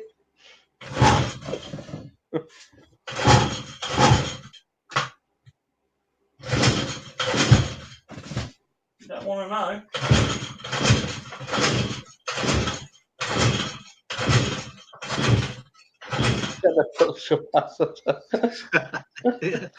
Flux capacitor. Not You're not sparking. You're not firing up. Oh, dear. So I'll have to investigate the spark on it. It's not even firing. What do you reckon? Get the old spark plug tester on it, or the old spark tester. And Mick, check the flux capacitor. Yeah, you don't even want to fire. That's a problem I had the other day. I know the spark plug's good because it runs in a hedge colour. So I know that's good. So I'm going to check for spark. See what we got. So new diaphragm in it. So there's no reason why it shouldn't go. I like that, Roy. Not bad little comment, that one. What's that? There's a switch on. Yeah. check the SIM card. Like Daily Walker. Daly Walker would say that because he's that sort of intelligent man. Hey, Daly Walker. You don't want to know though, do it? Not even slightly. And that old diaphragm is shot. Let's see what sort of spark we're getting now. Let's check the old spark plug. See what's happening with that.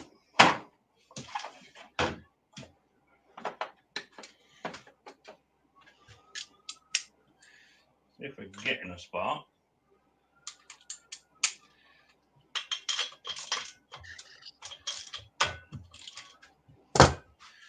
Oh,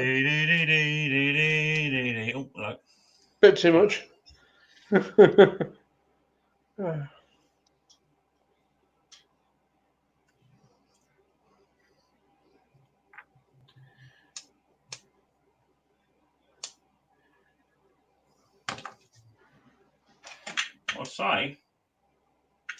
I would say we're not even getting the fuel.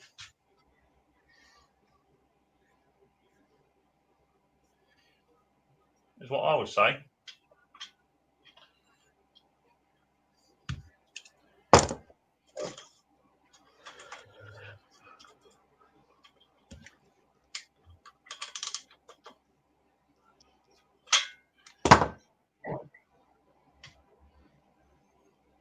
Let's give that a bit of a squeeze up on the back edge.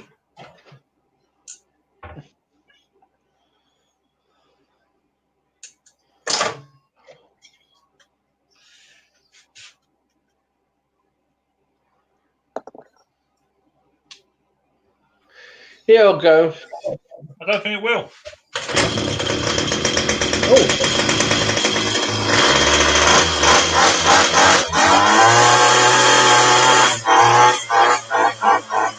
Well, Pete, you've just seen it now. You can get that motor going.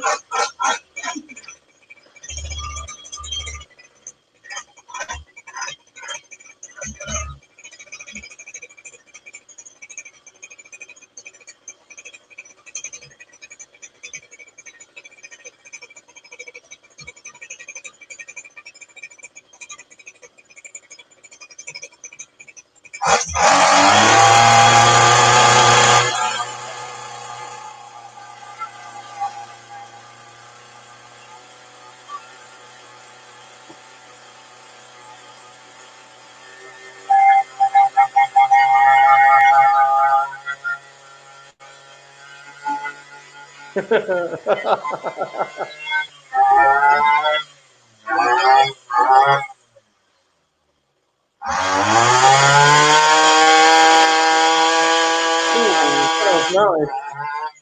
That sounds nice.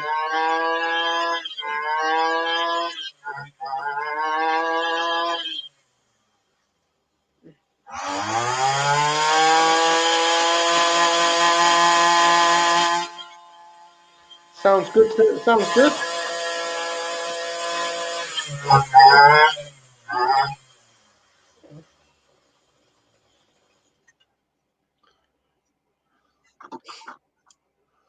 Sounds good. Pete, you need to take after Mick. You know what I mean? Get it started. The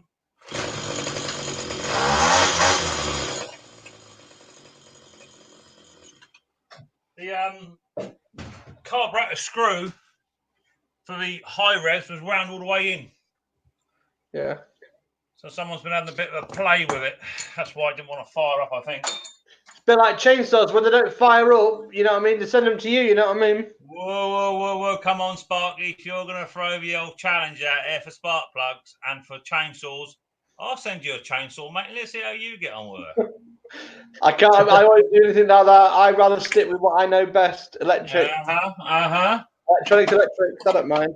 Sometimes things. As anyone will tell you, and this is the gospel honest truth. Either machines start or they don't. Yeah. And it takes someone quite special to say, do you know what? That ain't going to happen. And I really thought that wasn't going to happen. So what I did do also, I don't know if you saw that, I give the old spark plug HT lead a little squeeze just on the end of it, so it's getting a better connection on the back of the spark plug. So I think that possibly was the issue. But it certainly wasn't delivering fuel as well as it should do, and it is now. So anyway, well done, Mick. Yeah, well done. Well done. Challenge declined. Hi, Perry. How you doing, sweetheart? Link is in the chat. If anyone would like to come on up and say hi. No worry. Told you it was a SIM card. Yeah, cheers, Dale.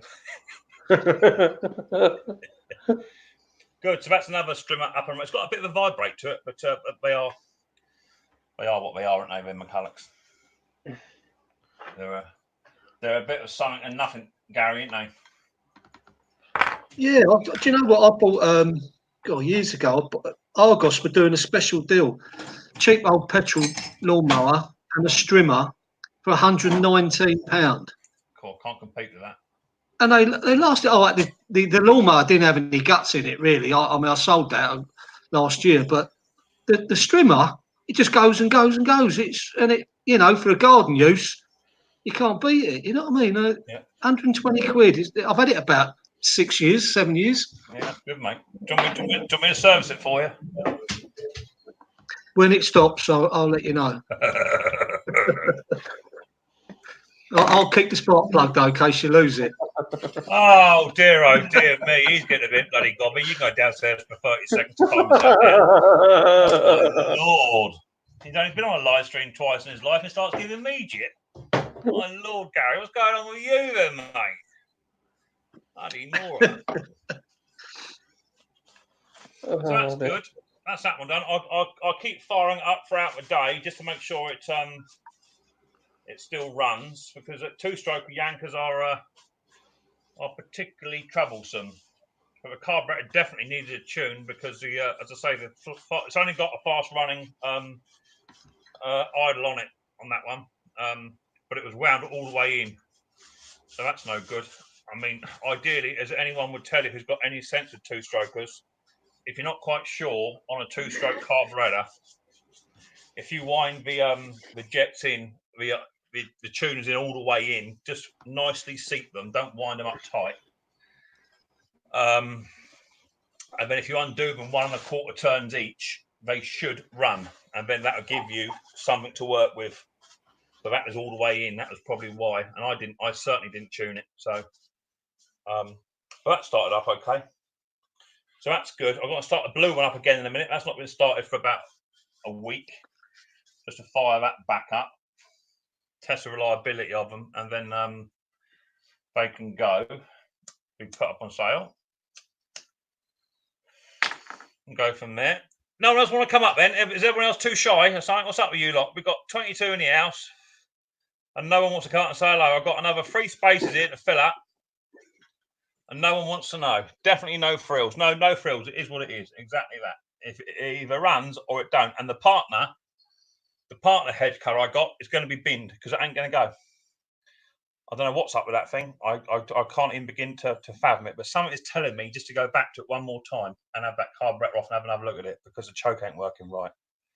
So another job done in Cardiff to Newport now. Righto, Jace, where you go, buddy boy? Head down, arse up, keep going. Link is there. If you got a channel, if you ain't got a channel, if you're just a viewer or whatever, I'm happy. You just got to show your face and come out of a natter. Don't be shy. Not like other streams where you can't get on them. You can get on this one and you can have a chat with us. Look at Gary that finding his feet, giving me stick. Yeah. Hi, Gary. Works both ways. Exactly.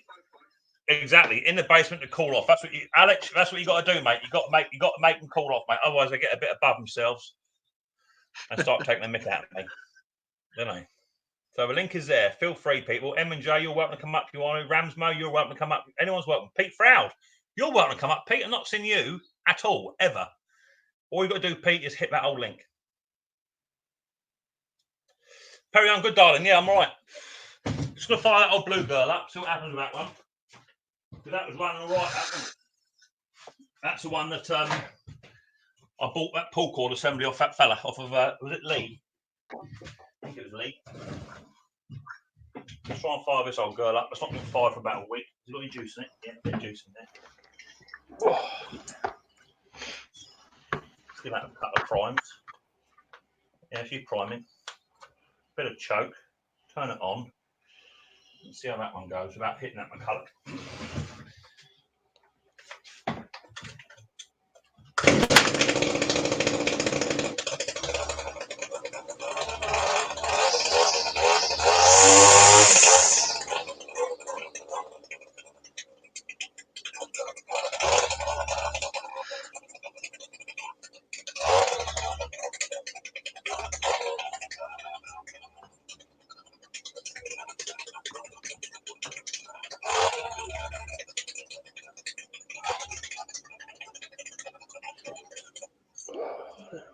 That was a bit of a tune up. I can't find out how to blinking tune it.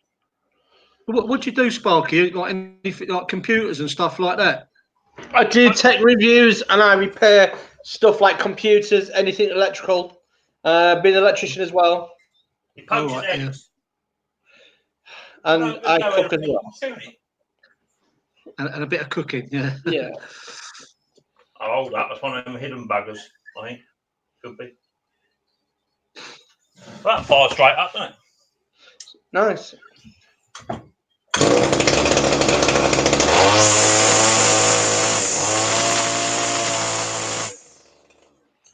Not quite topping out, that's not. I can't find no other tune this sodding thing. That's a B&Q one, isn't it, Strimmer? Part of the B&Q range, mate, yeah. Yeah. Nowhere to sodding tune it. It's fixed. Anyway, that's 2 running. That's 2 running. How was your old chest, by the way, mate? Hey? How was your old chest? No change. No change is what it is. Yeah. Is what it is, mate. You know, just well, nothing I can do until I have the old chest done. Yeah. So yeah, mix and a roll. Pete Frau says poached eggs. Yeah. So that's good. I've just got to get the Homelight chainsaw cap for that, and I got to get a cap for the Ryobi one, yeah, you've got to get a cap for. Yeah, seller's away to 4th of December, I think. Got that one done, and then I can get on and do. I've got another 2 lawnmowers out the back.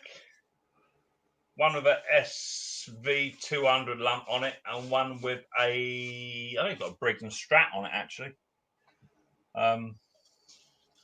I could get one of them in and try and fire that up, but I'd much rather do a video on them really. I've got the RV150 engine down there, which I've sort of semi-serviced. Just got to do an oil change on it because it's out of oil, because I'm putting oil back in it because it's off the deck at the moment. So that's me done really. That's my job done. 1 Christmas decoration and 1 strimmer repaired. So I'm ahead of my list of jobs to do today. So happy with that. Time at the bar. Lovely. So I've got to order up. People, what's up with you lot? 22 in the house and no one else wants to come up. This is ridiculous. You give them the opportunity to show your face and have a knit and natter.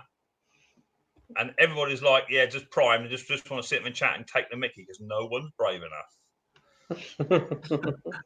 Link is there. I need to find out how much a spark plug is for that. Now I've got it. So I can order that. Have you put that, you know, that one you just sprayed up, Nick? Yeah. Have you put it back together yet? No. You haven't? No, yeah. No, I watched it when you took it apart, I watched the video, and I just thought, you know, putting it back together, the roller part, it's going to be a bit thing, and it like a chance of scratching the paint because it was a bit, you know, tight to take off, wasn't it? The hardest bit is actually going to be linking the front axle because it's got the adjustment arm goes all the way down the back. Yeah. So what I'll probably end up doing is wrapping that in rags to get it on. I don't think it's going to be as much as a mission because I'm going to clean all the bolts up so they go in a bit better. Yeah. I've got another video due to come out. It's up, but I've just got to push a button, which is the sanding, grinding down process. That's done. So I've got to do that. Diesel guy says, I'm boring. I can't come up. Fair enough. Barbara, Mick. Hi, Mick. I've ordered something from Amazon for you off of your list. It should be delivered Tuesday, Wednesday. Just don't put a monitor on it. A monitor on it. Just don't put a motor on it. Beg your pardon. My mistake. Oh, dear. Okay. Thank you very much. That is absolutely beautiful. That's exactly what the list is there for. It's just to help me along my little journey because everything everything on the old Micks Mowers channel or any YouTube channel, as we all know, it all costs money, and this is my out of season time, so I'm not earning the money to push the products through. And any help I get is gratefully received. I did actually have a phone call off of Andy. Do you remember Andy? He sent me the carburetor for the partner hedge trimmer, which actually turns out it's I don't think it's much better than the one I already had, but it's worth a go.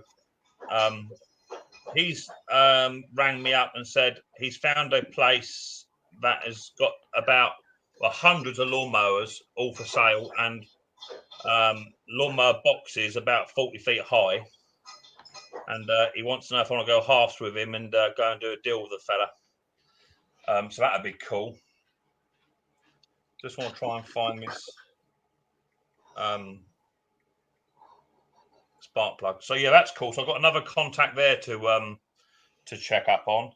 So that's an NGK CMR. Is it CMR 7A? No. Yeah, MGK CMR 7A.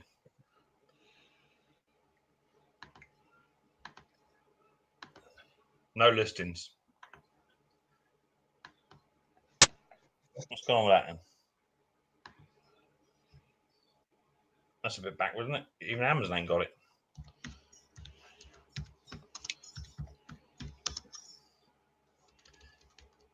MGK CMR 7A. No matches. What's going on here? I've got no matches for it.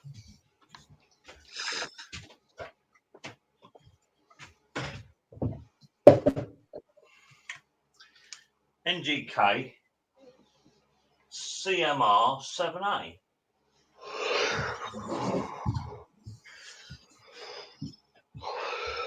Oh, who's that? I know what I'm doing.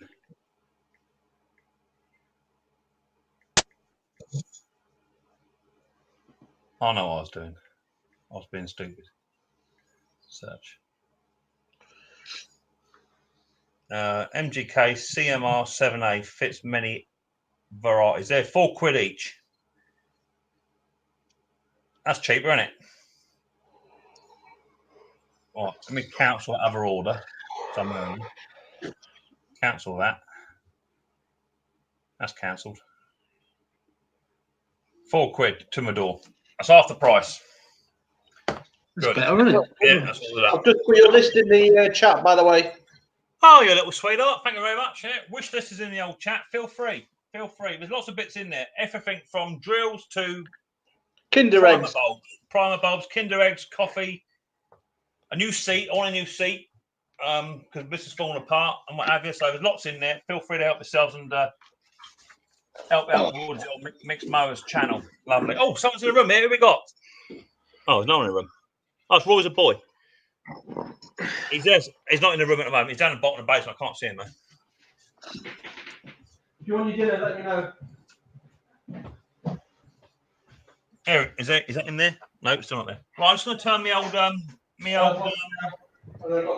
coffee machine on. Have a cup of coffee. Have a cup of coffee. And have a cup of coffee. You want a coffee, Gaz? Yeah, I'd love one. Right, mate. Cappuccino or latte? Latte. Right, mate. Do you want chocolate sprinkles? Yeah, why not? Right, mate. Look at that burger. Look. Hey? Sparky's got a burger as well on the go. That's one of them bloody what's name ones, isn't it? Rustlers. Is that a bloody rustler? Yeah. Call yourself a blinking chef? Bloody There's no other food here at the moment. There's no other food. Bloody vile, them things. Oh, bloody. Who else was having one of them the other week? Agis. He had one. Oh, sorry, Mick. I'm editing a video and upload on my channel, but I'm listening. All right, mate. Yeah, no worries. 25 in here and only 18 likes. That is disgusting. They look quite nice today. How many thumbs down have I got, David Young? I must have about 15 of them. 40.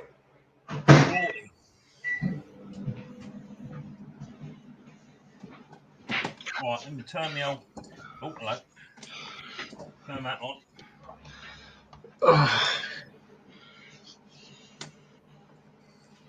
There's my mug.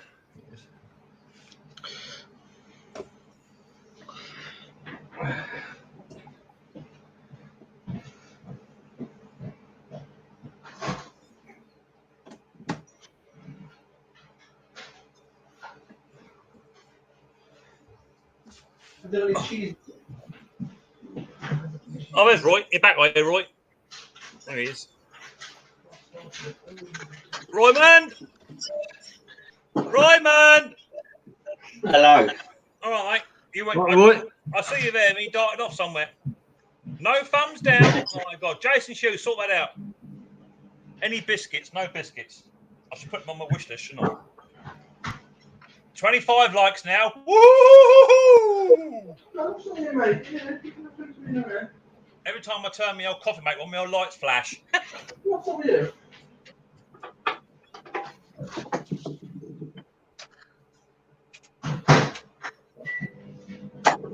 What?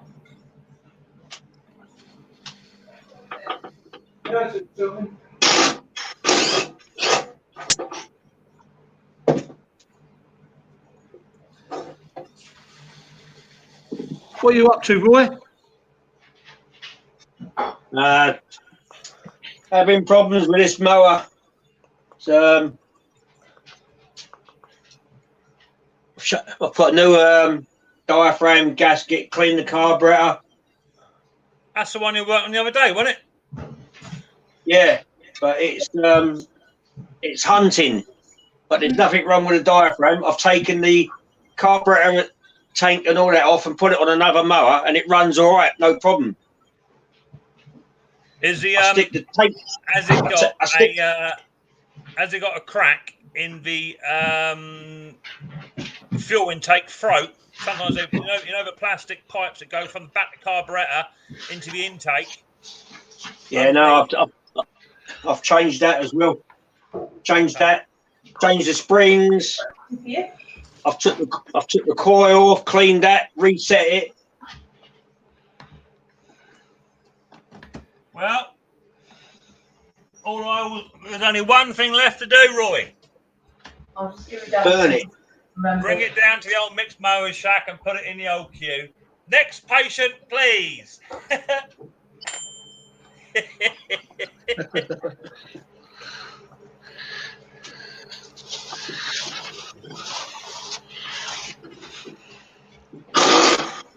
No sense if you put a brand new gasket and diaphragm on her.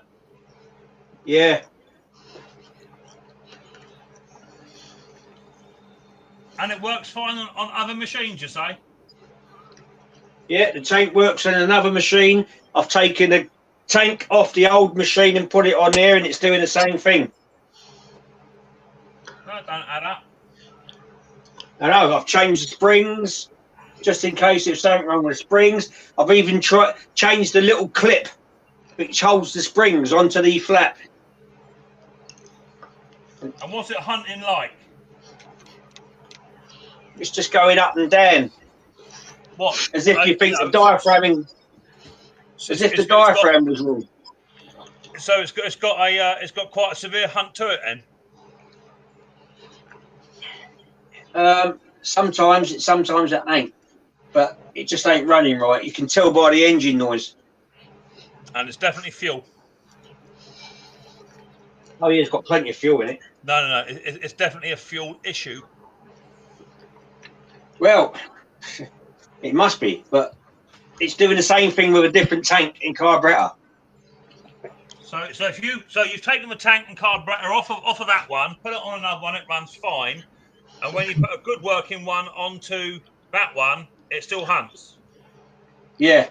It must be the spring set up, mate, or No, I've even taken the springs off the other one and put it onto here. Send it round to me, mate. I'll have a little look at it, sweetheart. Send it. Next patient, please. Hammy Hunter says, send it to Mick. Edward Thomas says, send it to Mick. It could be the call breaking down. Possibility. Did you put a new spark plug in, Roy? You say? Yeah, I've changed the spark plug and all, even though there was nothing wrong with it. It might need to go into the sulking shed for 2 months, Roy. Scottish project. Zippo, how you want doing, mate? 6:58 a.m. Thanksgiving morning over here in the States. Yeah, happy Thanksgiving to you, Zippo. Thanks very much for popping in to come and see us and the old Micks Mowers shack. Hope you're all doing fantastic. If you want to board Scottish projects, the best place is eBay. That's the only place I get spare boards from. What's that for? Scottish project said you want to get a board for a Now TV. For a TV now. Well, now. Sorry, TV, not now. He wants a new board? Yeah, for a TV. I've got one here. I've got one. Here. Yeah, Chris. Got one.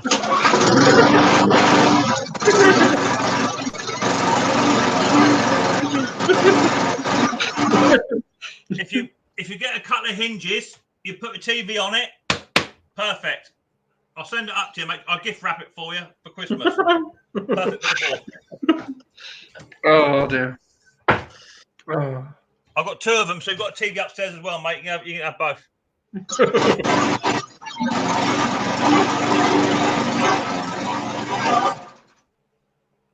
It don't sound very happy. No. No. Is the flywheel governor arm moving with the springs when it's hunting? Yeah. Yeah, it's moving all right. There's plenty of room. Have you tried just you know what you're doing, Roy? I ain't got to tell you suck eggs or poach Yeah. eggs. Have you tried putting that old tab forward? Yeah, I've tried that. Something not quite right. She's not very happy somewhere. I've tried bringing it forward and back. If I bring it forward, it's worse. Yeah. TV was free, so I can't pass it. I ain't, there's a bit of board there for you, Chris. You can have it, mate. Take it away. That's weird. That's weird then. It's weird that you put your components on another lump and it runs fine, but as soon as you put it back on that one or put any other components back on it. So just to double check, you put one that's working, no problem, onto that engine and it's still giving you a jip. And when you put that one's engine carb onto another one, it runs fine. Yeah. That tells me it ain't fuel then. No.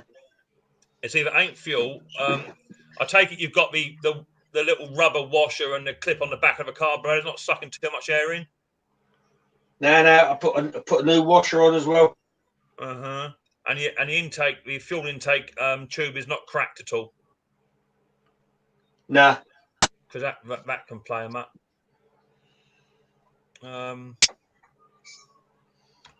Shouldn't be a valve issue.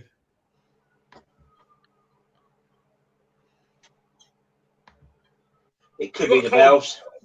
Yeah. Edward Thomas says maybe it's got a cold. Catch me up, engine. Okay, so Roy's currently tinkering with a 3.5 classic flathead Briggs, which he's done a gasket change on it and all that sort of yummy stuff on the carburetor, and it's surging or hunting. You guys call it surging in the States. We call it hunting over here. Revs are going up and down. He's done a gasket diaphragm. He's chopped it and changed other parts on other lawnmowers. And it runs fine, but puts it back on the other engine, and it's giving him a bit of jip. But Roy's been in the game long enough to know most of the checks, but it's still giving him a little bit of jip. So I take it it's not. Where's that one come from, Roy? Is it a second-hand mower that's come in? You bought from somewhere, or what? Or has it been worked on by someone else? Yeah. I bought this one. Just double check that vein, that governor vein, is a proper Briggs and Strat one, and not one that someone's modified. Because I've had it before with someone tried fitting an SV engine governor arm on it on a Briggs, and it didn't like that either. It definitely looks like a Briggs one because the way the spray paint is on it and everything. Yeah, okay. Chris. Yeah, I had one that when I put the cover on, it kept it in the cover. And yeah. What? Chris Scottish Project says it sounds like a timing of the valves. It could be timing slipped a little tiny bit, maybe, possibly, could be. Maybe they don't generally, Chris. That's a problem, do they? They don't generally. It's got a bit of a. It don't sound like a fuel surge, Roy, do it? It's a bit hard to tell because the microphone, what we're hearing, is not as clear as what you're hearing, obviously.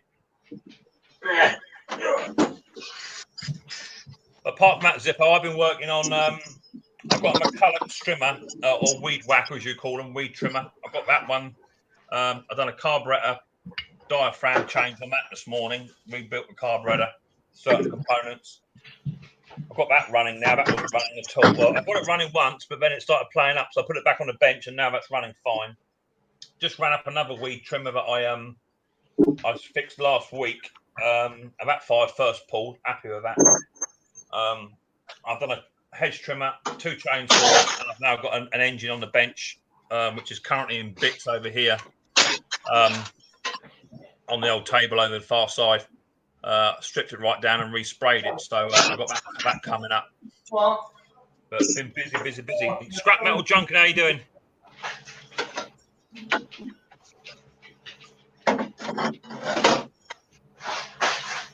It could be a scored cylinder, but it is a Briggs very nice classic Zippo. So they do tend to be rather robust, and because they only work off of a that's not Roy making noise. Who's that making noise? That's Sparky. Yeah, Sparky. Because they work off of a splash system, don't they? The piston doesn't actually go into it; it flicks it about. You can run them on really low oil, and still have no problems with them. He'll get the bottom of it, no doubt. He'll end up chucking it across the old shed and whatever. Get losing his rag of it like he does, and.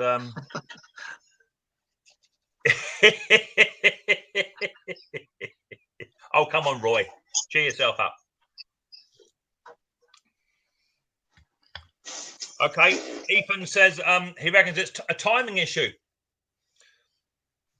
Yeah, it could be. I've reset the coil, and I'm just about going to take the flywheel off and have a look. Do you want to bomb a lump hammer?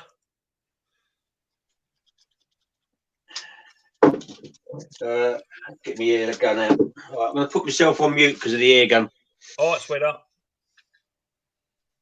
So he's going to have the old flywheel off now and bash that off and check the old time. It could be timing. It could be timing. I didn't know what the blade looked like that. I mean, it did work on it the other day, but the blade looked all right, so it might be.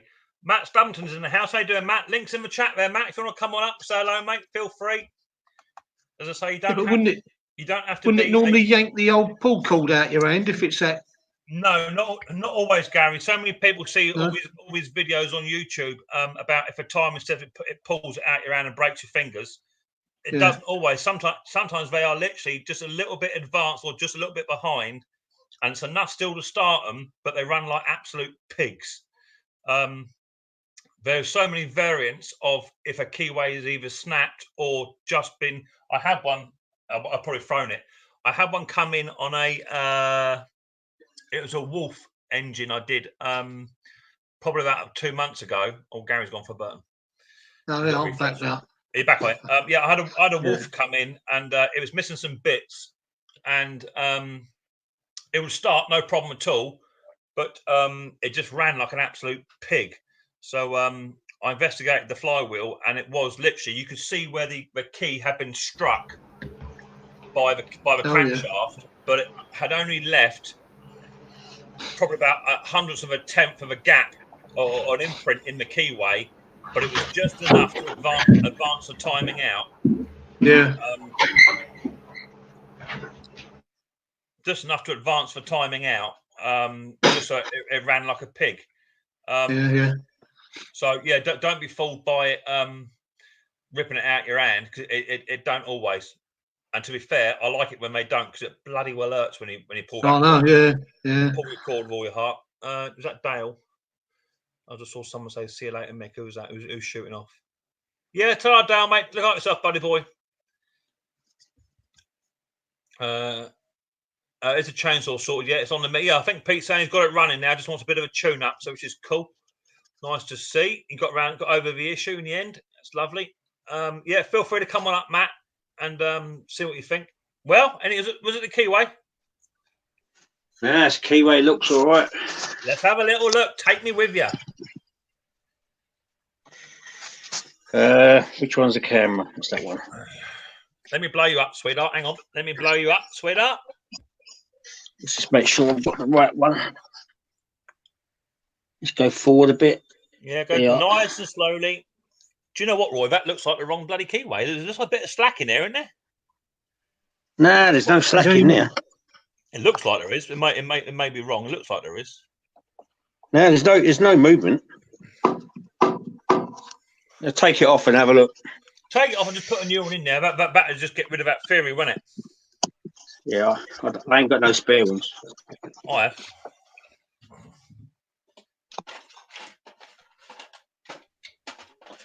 Right. Do you want to buy some of these? I'll tell you what, there wasn't. Roy. Was there a washer? I think there's Roy. a washer missing. Roy, man. What's that? Do you want some of them? No. Where'd you get them? Briggs and Strat. All right, how much were they? weren't expensive. They're not cheap, are they? But they weren't that. They're probably about a tenner for 10, ain't they? 222698 S's. Zippo. What's my new mate Zippo say? He's a new lad. What's he say? Zippo says, I'm back on 2 cycle stuff right now. My chainsaws and many weeks back I was talking it happens regardless of all levels. It happens due to hot spots on the cylinder. No, you're quite right. It does happen hot spots, particularly down the side of where the crank rod meets the piston.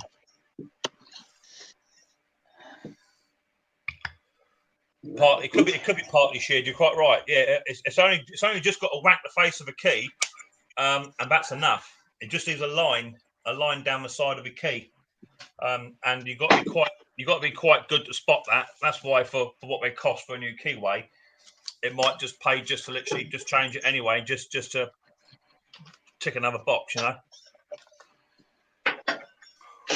Yeah. Doing good, just some rather blue at present. Well, come on, Matt Stabbington, put your camera up there and let's have a see what you're doing. Here's a link to the old chat. Feel free to come on up. Let's see you working away. I've got Roy in his shop. I've got me in mine. Harry's in his kitchen. I don't know what Techie Boy's doing. He's darted off somewhere.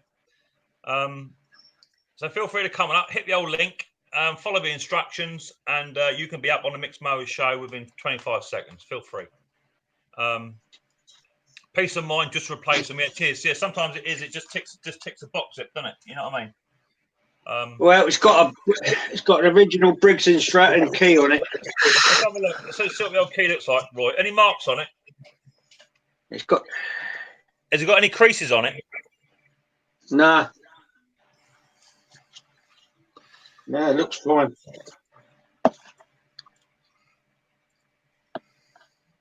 No, there's nothing wrong with that. I've got someone else in the chat wants to come up called Top Conker. Until you turn your camera on, sweetheart, it ain't going to happen. Top Conker. Yeah, never heard of him. Him or she. So you can hit that link and you can have your camera turned off as much as you like. But until I can see your beautiful face, it ain't going to happen. Not in this world or the next. And with the new changes on StreamYard, I can now boot you out. Not a problem. So feel free just to turn your camera on. You need to have your camera turned on to be on my show. Techie Boy can go downstairs so he wants to come back up again rather than just walk off and leave my stream. There he is. Let's get rid of him then. Where's he gone? Bomb. Down you go. That's it.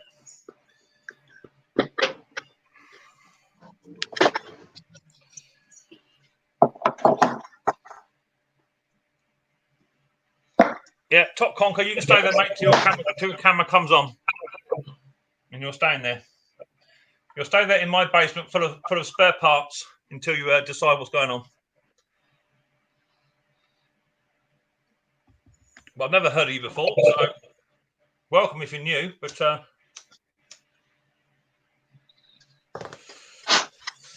that's what it is. Yeah, you're right, Zip. The key does narrow a bit. You're definitely right. Oh yeah, Alex. Yeah, I've already I learned the hard way. You show your face first on the panel. He's gone now. You won't get on here. Let me show me your face, and then if need be, if I'm still curious, I'll take a screenshot of that as well.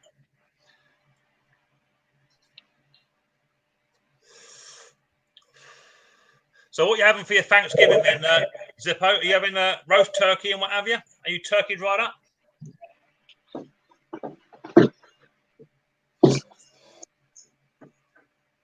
Might be tight, but if wrong key, once engine timing can shift. Yeah, can. To me, it looks slack, but obviously Roy, he's back, is he? To me, it looks slack, but as I say, it might have just been the camera image. No, it's not. Yeah, it's not slack. We've got somebody else new in the house. Here comes Zippo, all the way over from the States. There he is. Hiya, buddy boy. How you doing? Can you hear me, Zip? You can hear me. You might need to pause or mute your YouTube if you're getting a bit of feedback. You might have to turn your YouTube let me do off. that. Just run your StreamYard, buddy. Yeah, I was helping the missus cook her dinner. All set. Cool. How you doing, Zip? You okay, buddy? Doing all right. Got to be a little quiet. The missus is still sleeping. Oh Lord, what time is it over there? 7:15 a.m. Oh Lord, too early. On November 28th. So have you got your turkey going on today? I can't eat turkey. We're having ham. Why can't you eat turkey then? What's that all about? It comes in one end and goes immediately out the other in a hurry. Let me just mute Roy off. He's using his tools. It's what we call the express train, is it? Yep, absolutely. Yeah. I did a nasty sandwich challenge for someone challenged me on YouTube to eat a sandwich with chili sauce in it and all that sort of stuff, and I had the express train for about 3 days. Yeah. Burns going in, burns going out. Yeah, I had to use a non-alcohol wipes for about 2 days. So you're relatively new to me, aren't you? Because we've obviously crossed swords over Bruce Pinder's channel. Yeah, Mick. Yeah. Yeah, that's cool. That's good. It's nice to have some new people on here that. Well, I've been at it here on YouTube for 12 years. Have you really? A little bit longer than Bruce. And I'm a certified Briggs mechanic. Oh, cool. Well, you might better help Roy out in a minute then. Yeah. Cool. I was watching your work on that Cub Cadet this morning. I clicked on that video. Yeah, I got your comment. I replied to it, and I saw that you were up live, so I thought I'd hop on and say howdy. Yeah, I go live sort of. We go live every Sunday, and then I try and do a couple of lives if I can during the week, just to keep the viewers happy, and try and bounce a couple of videos once or twice a week at the same time. But you know what it's like.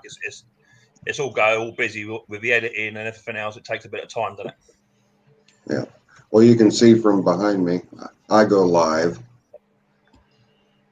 I do my lives on Sundays. These are different tractors that I've built over here. I've done a lot of customs. These are some things that people have sent me or given me. Yeah, cool. I'll tell you something, Zip. Me and you, we look very similar. We both got bald heads. Yep. Right, Fred. We both got back together. Your bands on going on. Yeah, we're both banded right up. Yeah. Right, Fred, you too. Tattoos Sparky, everywhere. you behave yourself. You come back down and behave yourself. Got the bad reflection going on there. So you've been on 12 years on YouTube Plus. That's good then.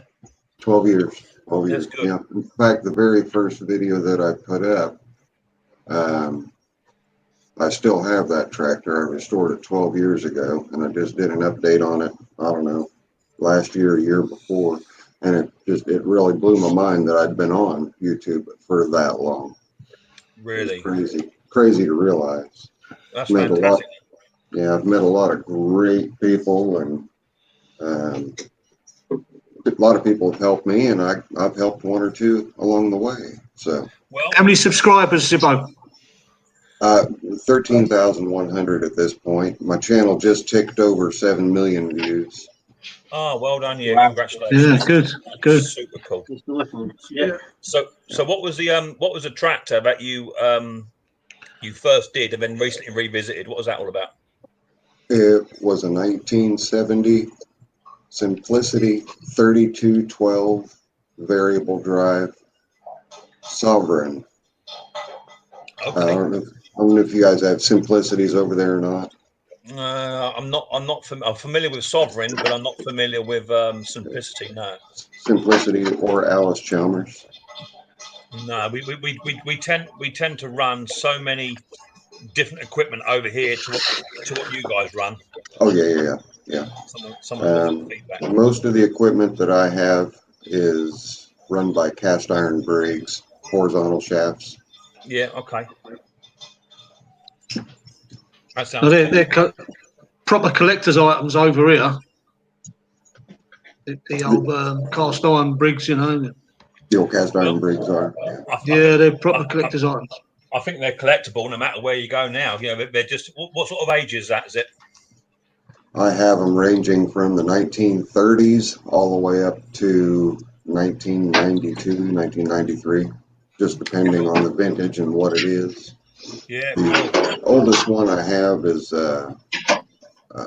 right now is what's called a Brig WI. It's a tiny little cast iron, and it's got a 6-to-1 reduction gear. Okay. And the way you start it, it's got such low compression. You just grab the reduction gear pulley and give it a spin. That starts the engine. It's pretty cool. Oh yeah, sounds cool. I used to drive when I used to work on a farm many years ago. I used to drive the old grey mares, Massey Fergusons and what have you. I used to drive them, and old John Deere's. It had a 32 gear split gearbox with double clutch, double gas. And double brake splitters on them, with the old alternator belts that are made out of leather that you had to take the linkages out of them to adjust them. The little tiny leather. Yeah. I used to work on them quite a bit because they took quite a bit of work just to get them started. Yeah, we have a lot of old tractor shows over here. One's called the Portland, Indiana Gas Engine and Tractor Show. We just had our 52nd year, and we have everything from the first steam tractors that were built all the way up to the modern stuff, a lot of custom stuff. So, and I do a little of both. I'll do a standard restoration or I'll do customs. Trader, you see the decal right here, Trader's Towing and Recovery. That was a wheel horse that I stretched 12 inches and stuck a Briggs twin into. They call them Oppies or boxer engines. And I'll be 2 ticks. It's on a phone call. That was a lot of fun to do. Gotta be quiet. Let Mick talk. Oh, but he's gone on mute, I think. It's just Roy making the noise now. Whereabouts are you in the US? I'm right about smack dab in the middle. I'm in Indiana. All right. Oh, so you're near Dirt Rider 500. Yeah. There's a you lot know of, Dirt Rider? Not personally, no. All right. Fun with Tech just got long hair. Oh yeah, he gets woman's hair and all. That's what he looks nice as a woman, doesn't he? Is he playing with filters over there? Yeah, I know. People and their gadgets, eh?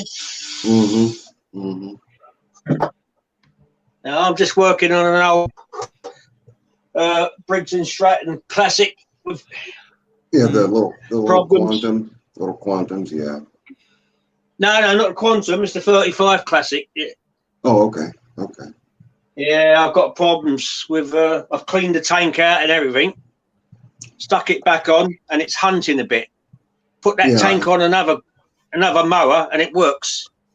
So now I'm just going to change the coil and flatten and see what that happens. I will eventually get everything sorted out and get it running good. Well, there's a problem with it somewhere. Something ain't quite right, and that's what we do, right? That's what we do.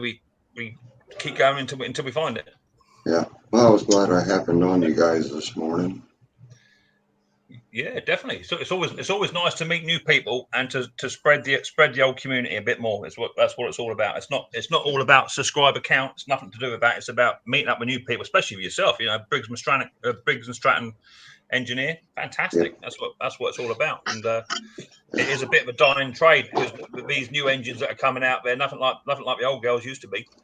Oh, I've got an automotive OBD2 scanner that I have to use on the new equipment.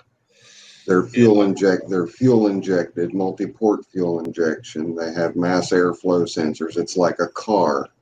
It's incredible what these. The manual for the electronic fuel injection for Briggs and Stratton is over 300 pages long.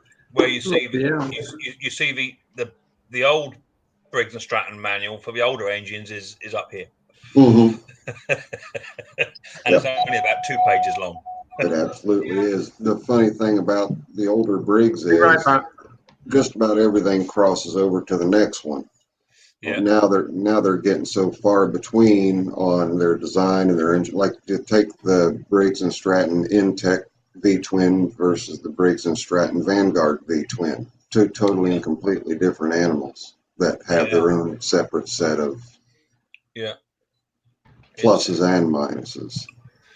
Yeah, I mean the biggest problems I come across is because I buy old lawnmowers normally that come from like recycling centres and places like that. So generally they're quite an easy fix. You get the odd one that sort of puzzles you and can be a bit of a troublesome. But I think this year or this season, I've probably only had about 2 mowers that have been catastrophic failures that just won't start because either crap blocks or you know something along that line.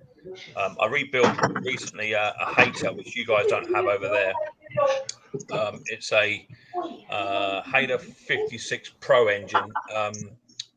Over here, they're about in US money, they're about about $1,200 for a push mower with a drive system on it. So it's got like a 21-inch deck, but it's all singing, all dancing. And the manufacturer sold this brand new mower to his customer, and the customer had Haters before, so he didn't need it firing up or anything like that. They said, "Yeah, just give it to me in the box, and I'll put it together when I get in." So when he got back home, he put it all together, this, that, and the other, fired her up, shot off down the garden, did his first run, and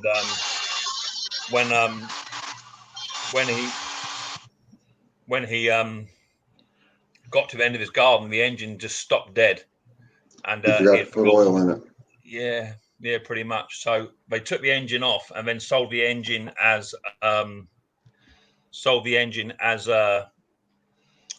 spares or repair, you know, a going concern. So I bought the engine back, and I paid about $45 for the engine itself. And when I got it home, it wasn't actually seized. It must have just been semi-seized due to the temperature of how hot it got.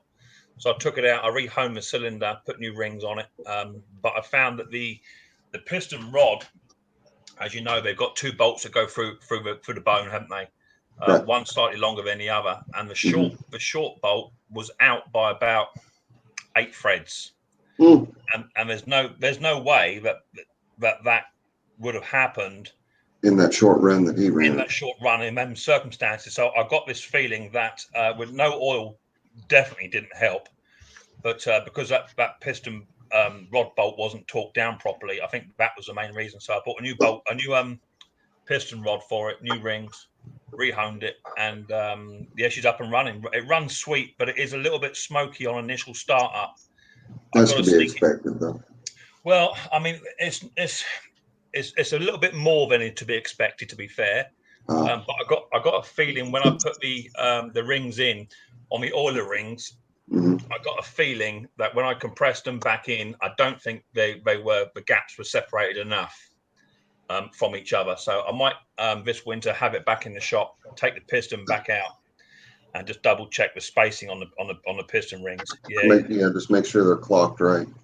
Yeah, I think one's just a bit too close, and the oil's coming up through, and that's what's burning off. And as soon as it starts up, it'll run all day long, no problem, and it burns a little bit of oil. So I might just revisit that. If not, I might have to get some slightly oversized rings for it, and then rehone it again, and just put some slightly bigger rings in it, and go from there, just so I can get around the issue. But it's only done since I've had it. It's only done like 20 hours on the engine. It's a brand new Briggs and Stratton the new overhead valve ones that we do over here. Right. They've gone away from the old style Briggs. They've now gone overhead valve, the same as a Honda. Yeah, no longer the L heads. We've got the overhead valves here too. Yeah. And what's your thinking on them? You know, I'm not super keen on them. No, me neither. The flatheads did the job, and they did it right, and they did it for decades.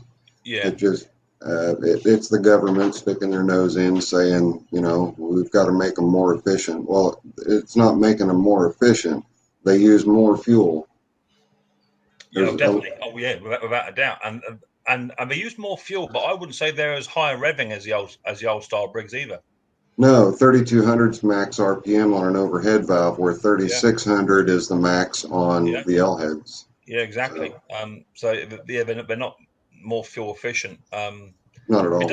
It doesn't do a bad job. It leaves good cutting marks in the grass, and you know everyone's happy with the way it performs. But they don't have as much torque, I don't think. No, they don't. And torque's where it's at beyond horsepower with these little engines. They've got to have the torque to keep that blade going. Yeah, exactly that. But it is what it is. But for what I got it for 30 quid, which is about $45, super happy with it. And as long as I've got two options: either bring it back into the shop and strip it, or just keep an eye on the oil every sort of 3 months. Just put half a cup in, and she's good to go again. So it's not overheating. It's not doing anything it shouldn't be doing. It fires on the button, and I may just leave it as it is. You know, I will never sell it if it's an oil burner or smoker. It'll always stay here. So it's just, you know what it's like, is to get the engine back in and have it all apart again and go through all that rigmarole is not the quickest of things to do. But well, especially with the overhead valve and having to readjust the finicky valves and the whole nine there. Yeah. I was so lucky I didn't have to do any of that. That was all absolutely fine. I think literally it just got to a point where it was so hot, because they're not as high revving as the L's. I think she just cut out. I mean, he couldn't. The cylinder just closed down on it. I think it did. I think it just literally just nipped it. And when I got it home, I took the casing, all the stuff off of it, and just give it a little turn with a socket on the top of the flywheel, and it just spun over. Put some warm oil down the head of it, and away it went. Good as gold. So, but it's one of them things, you know. That engine alone should have been sold for about $350. Right. Just the engine itself, and I got it for peanuts, and it fires up absolutely beautiful, which is good. The all-wheel drive push mowers that we have here, Husqvarna. I'm sure you have that brand over there, Husqvarna. Yeah, I've got one in the shop at the moment. Yeah, we've got four-wheel drives out here, and those run anywhere from $400 to $600 US. So that'd be, like you said, close to the $1,000 mark on the higher end. 1,000-pound mark, excuse me, on the higher end. What's up, mate? Howdy, Worley. Hi, Steve. Happy Thanksgiving. Thank you, buddy. Just got home from doing a little bit of shopping. Good lad. That's what I like to see. You got He's got his new TV now. He's happy. Another guy from the States in here. Yeah, we got David Young. He says in the chat, he says, "Hi Zippo. I used to live right next door to you in Ohio. How is the cold weather?" It's well, it hasn't really been that cold. We've only gotten 2 measurable snows that melted off the same day, but yesterday we had winds sustained, 50-mile-an-hour winds sustained just about all day. It was just watching the trees, making sure that they stay standing up. you must have a couple of chainsaws in there in case they don't, eh? Oh yeah. I have a steel MS 460 Magnum or 440 Magnum, steel Nice. 371, MS 200, pole saws, you name it. Yeah. I just had a nice steel MS 180 come in the shop last week. The customer said that he couldn't start it. It won't start. So I put it on the bench, and the tank was empty, which is normal in lots of cases. So I put some new fuel in it. I give it 6 or 7 pulls, and away it went. It helps if they have fuel. Yeah, apparently these new style of machines, they don't run on thin air like the old ones used to. We got to put petrol in them now. Right. So you guys have the ethanol in your fuel out there? So ethanol is not so much of a big problem over here for us as it is for you guys. It's a horrible thing here. Yeah, we have a very low sulfur count in our fuel, and our fuel goes off. In my opinion, our fuel goes off after about 30 days. 30 days of stagnant or just sitting there, and it starts to go a little bit yellow, a bit like a urine sample. Anything after about 2 months, you're pushing your luck. That's what ours does. And then do you get the gel in the fuel bowls? I tell you what, looks like tapioca pudding. Yeah, what I get more of actually is condensation. I get more condensation and water build up in a lot of our because we have a colder climate as well. I think that's why we see a lot more water in the system. But yeah, in the 2-strokers with the fuel mix, it is very common to see lots of congealed jello or jelly in the bottom. In fact, I took apart a 2-stroker the other week on a generator, and it looked like a baby had been sick in it. I don't know quite what had gone on with that. It looked like oatmeal. It looked like porridge. That's bad. So I'm not quite sure what had gone on there, but it went through the ultrasonic cleaner and it fired straight on up. But it's got a bit of a fuel leak on it now, so I've got to sort the fuel leak out. But there's no accounting. I don't recommend fuel stabilization. It's just something I don't endorse. For me, at the end of the season, I prefer to run my customers to run their tanks out, let the tank evaporate, and if need be, just put a rag inside the fuel tank and then do it up and that soak up any moisture, and then beginning of the season run them up. But the only problem with doing that with the bowl style carburetors is that lots of people don't undo the little 10mm nut at the bottom and then drain the last bit out of what's in the bowl, or just run them until they run out. Exactly that. But that's what I recommend. I always recommend tie the handle back, tie the brake back, run it until it runs out. Go and have a beer or a cup of tea or something, and when it cuts out, she's done. Pack it away for the year and finished. But I can guarantee, come sort of March time, what I call silly season, they'll all be queuing up at the door because none of their engines are fired up, and it's all fuel related carburetor issues, which is 90% of my fixes. Yeah. Easy.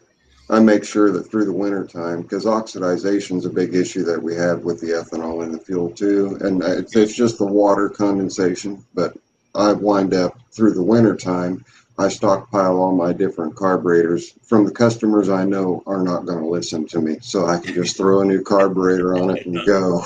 Yeah. And then I got a little tip for you guys on ultrasonic cleaners.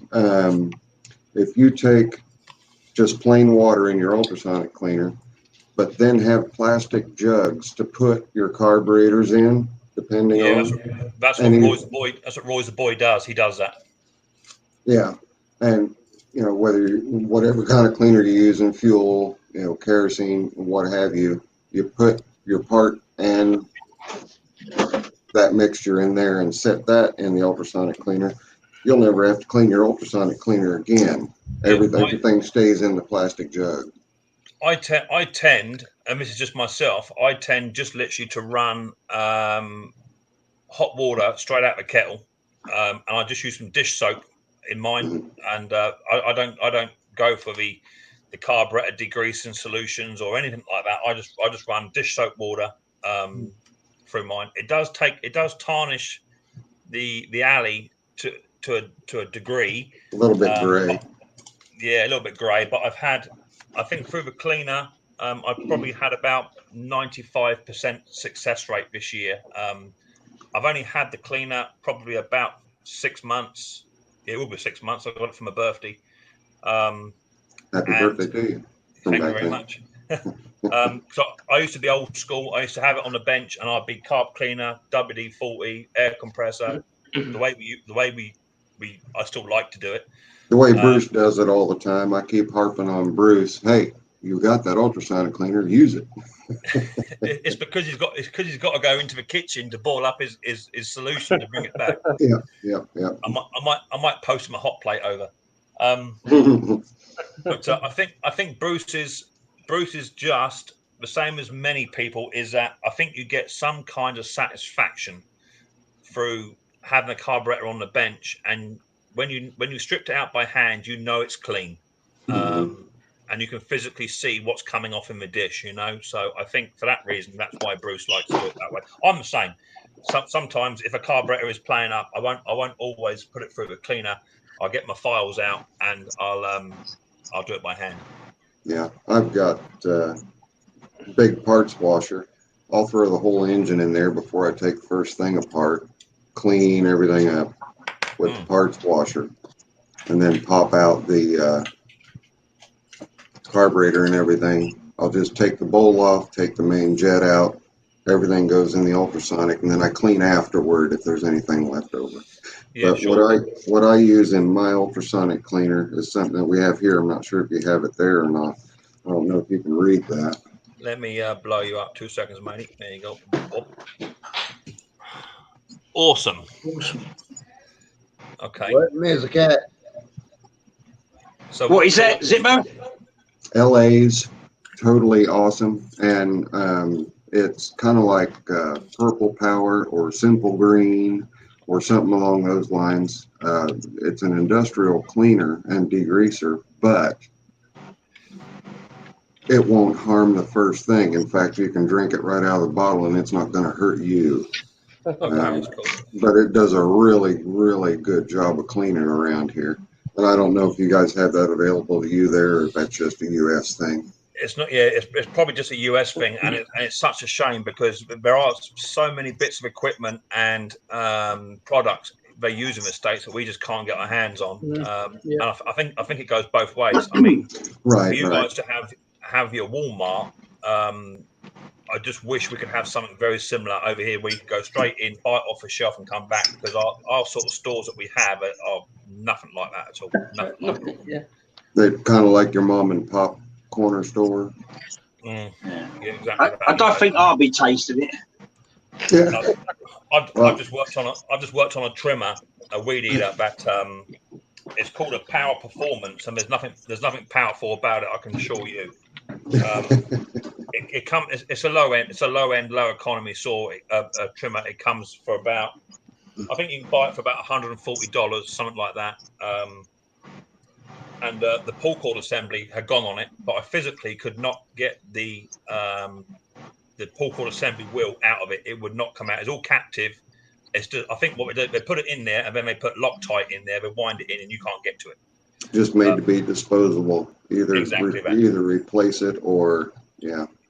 So I looked online for a part, and a new part was like $35. For that doesn't make sense. So fortunately for me, I actually had a subscriber that had one in his shop doing nothing, and he sold it to me for $10. And now I can get the trimmer up and running, and it runs sweet. Apart from the fact you can't tune a carburetor because it's got no tuning capabilities on it. But we live in this society now where you just physically just can't get into these things and can't take things apart. But my philosophy has always been, if somebody puts it in, you should be able to get it out. you know. Right. But we're getting more and more in a situation now where stuff is glued in, erodited in, welded in, or you just can't get to it. So we're getting more to a stage where we're just fitters now. You take a part off, you put a part on, and I can't abide that. I'd much rather try and work, make something work. Yep. Absolutely agree. Yep. You know, but there you go. Going back to carburetor cleaning by hand. This is what I use for my filing on, especially within the main jets. These little tiny file systems. I know Bruce has got similar, and he also has got the little drill bits, because I find on the new Briggses, especially the new Briggs with the plastic carburetor push mowers on the 450Es and 350Es, them carburetors, they're only good for like 2 seasons. After 2 seasons, unless you drill out their main jets, they're done. Right. Yeah. They're torch head cleaners. Yeah, exactly that. Yeah. Exactly that. Yeah. Yeah, I use those too. Yep. Did you get your TV okay then, Steve? What was it then? Anything good? That one's an Element Roku TV. I'm going to go to Best Buy and see if I can't get this other one also. New TV, Steve. Monitor then? You can use it as a monitor. Yeah. Is it big enough? Yeah. You sure you couldn't get a bigger one, Steve? There's one I want that is bigger. I was talking to I've got the same one I've got on right behind the computer here. The TCL Roku. They're good TVs. I got that one over there, but it's not a smart TV. You can get the Roku remote for the non-smart TVs. And operate the TVs just like it was a smart TV. That's something this lad does. He's into all of that. He's into all the tech. All the tech sort of stuff. Well, yeah, fun with tech. That makes sense. Long hair today. Yeah, I don't have it on in the day because Mick doesn't like me having filters. I don't do filters during the day because it can be appealing to kids, and with the way that YouTube is running at the moment, I don't want anything that's got that appeals to kids. So, Zippo, where are you from, man? Indiana, Muncie, Indiana, home of the Muncie 4-speed. Yeah, I'm in Cincinnati, Ohio. Oh, you're not too far away. Yeah. Not too far at all. Looks like we're all rocking the armband tattoos today, Mick. Yeah, sun's out, guns out. So it's cold here this morning. Yeah, it is. Did you get to the bottom of the fuel leak issue on that Cub Cadet in the end? You put some new gunk in there to seal it up shut. Zippo. Oh, I'm sorry. What? Did that fuel leak? That oil leak stop in the end out of that transmission box? Oh, on the Cub Cadet. I haven't pulled the oil pan off yet. And what are you going to put in there? You said it's some kind of sealant. Yeah, I have 8 vintage Honda motorcycles, and I've always used Honda Bond. It's a gasket maker that's similar to Permatex RTV Gray, and that Honda Bond, I've never had anything leak after I've applied that Honda Bond. So that's what I'm going to put on. It's called Honda Bond, but it's all one word. Okay. And it's sold by Honda. It's a little more expensive, but a little bit goes a long way, and it does a really good job. Do you just apply a thin film of it rather than put loads on, or? Yeah, it's a thin film on both surfaces. Let them tack up for about half an hour. Yeah. And then loosely put it together. Yeah. Let it cure overnight, and then cinch it on down in the morning. Okay, cool. It's a longer process, but I don't have leaks from them. So. Yeah, we used to have the same problems on Land Rovers over here, especially with like the rocker box gaskets on them. They were made out of cork, and they were renowned for leaking. And we used to put this blue muck on there. It would work for fashion, but because it's being chucked about in the oil, it used to break down after time and just lose its body. And I found this other stuff. It's like a grey sealant, which is the same process. You had to put it on, let it bond, and before you wound it down, about 24 hours later on, it would then sit tight, and you wouldn't get no problems out of it anymore after that. Yeah, sounds about like the same product. We have, I don't know if you have Permatex sealant over there, but it's kind of like Loctite sealant. but it's gray just like that. But there must be something in the chemistry of Honda Bond that I've never had any kind of oil at all, no matter how, even brake fluid. I've tried to get brake fluid to go through, and even brake fluid won't eat through this Honda Bond. It's just, it's great stuff. Yeah, that stuff's got a special chemical in it that resists any kind of petroleum type product. Yeah, it does a good job. I don't care what it is. It can be crude oil and it won't hurt it. It won't kill it. Yeah. That's cool. That's cool. Here. So what are you doing, Steve? Are you off today? Is it Thanksgiving? No work today? Just take the day off? Shopping time for us. Get all the Christmas shopping done and stuff. So when's Black Friday? Tomorrow. It's already started. That's why I got this TV here. I paid $192 for it. That's cheap. Yep. Our TV prices are coming way down. So I take it you two will both be sitting there about half past 11 tonight, queuing up outside Walmart, ready for the big punch up. Not me. I don't go out in that stuff. About that time over at your house, I'll probably be at Best Buy about, I don't know, about noon or so my time. I tell you something, that's when I think YouTube goes nuts. When Black Friday starts. All the American channels just rev right up, and all of a sudden you see barricades going, doors going over, people scrapping over TVs. Yeah. It's crazy. Nick, did you see what happened in Aldi's yesterday? No, go on. People were fighting over the what's that new kids toy? Something carrot. Yeah. Kevin the Carrot. That's it. Yeah. Kevin the Carrot. They were fighting over this little fluffy toy, Kevin the Carrot, in Aldi's yesterday. Yeah, same in Southampton yesterday. 11 people got arrested for it as well. What? How's it going, Roy? And the one in what's that? as well. There was one in Manchester as well. 6 people got arrested in Manchester because they were fighting over Kevin the Carrot, the large ones. You're joking me? Yeah. No. Yeah, seriously. Some people need a checkup from a neck up. Asda's was doing their one-day sale yesterday in Manchester. Somebody got arrested for trying to steal the TV, but so they're paying for it. That was in the news as well. So yeah. Hey Roy, can you keep it down? We're trying to talk over here. But it's crazy. It's like you have the shopping centre open at 2:30 in the morning for the sales in Black Friday in Manchester. They've already got security guards there, the police there, everything. It's gonna be nuts. It just don't add up to me. I know. Last year I bought a push bike for one of my boys. I bought it before Black Friday deal. It was cheap. It was on offer anyway. And we have a shop over here called Halfords, which is a car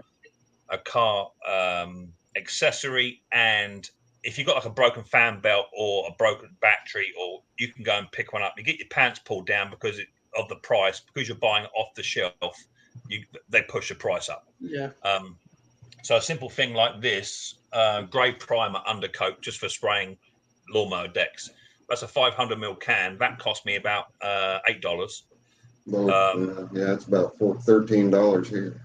Yeah, but in the UK, in this particular brand shop, in this one, that same can will cost you £15, which is about, I don't know, $25, something like that. Yeah. So the exchange rate right now is $1.67 per US. Yes, at the moment, our pound rate has gone absolutely bonkers. So, is that it, Sparky? We're over that damn thing, Paul.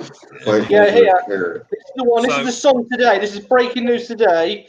This morning, right? 8 people got arrested in a supermarket in Manchester over Kevin the Carrot. Mental. So anyway, I bought this bike, and I think it's a Carrera, which is quite a good make. And I bought this bike for, I think it was initially about £200, which is probably about $270, somewhere in there.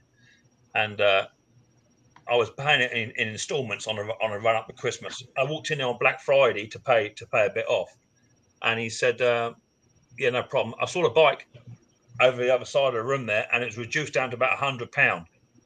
So I said, hang about. I said, that's ridiculous. Why can I get that deal as well? He said, no, you've already purchased your bike and you're paying it off. And I said, well, hang about. I said, at the moment, is the bike yours or mine? He said, well, it's ours until you finish doing the payment. I said, well, take it back. I don't want it.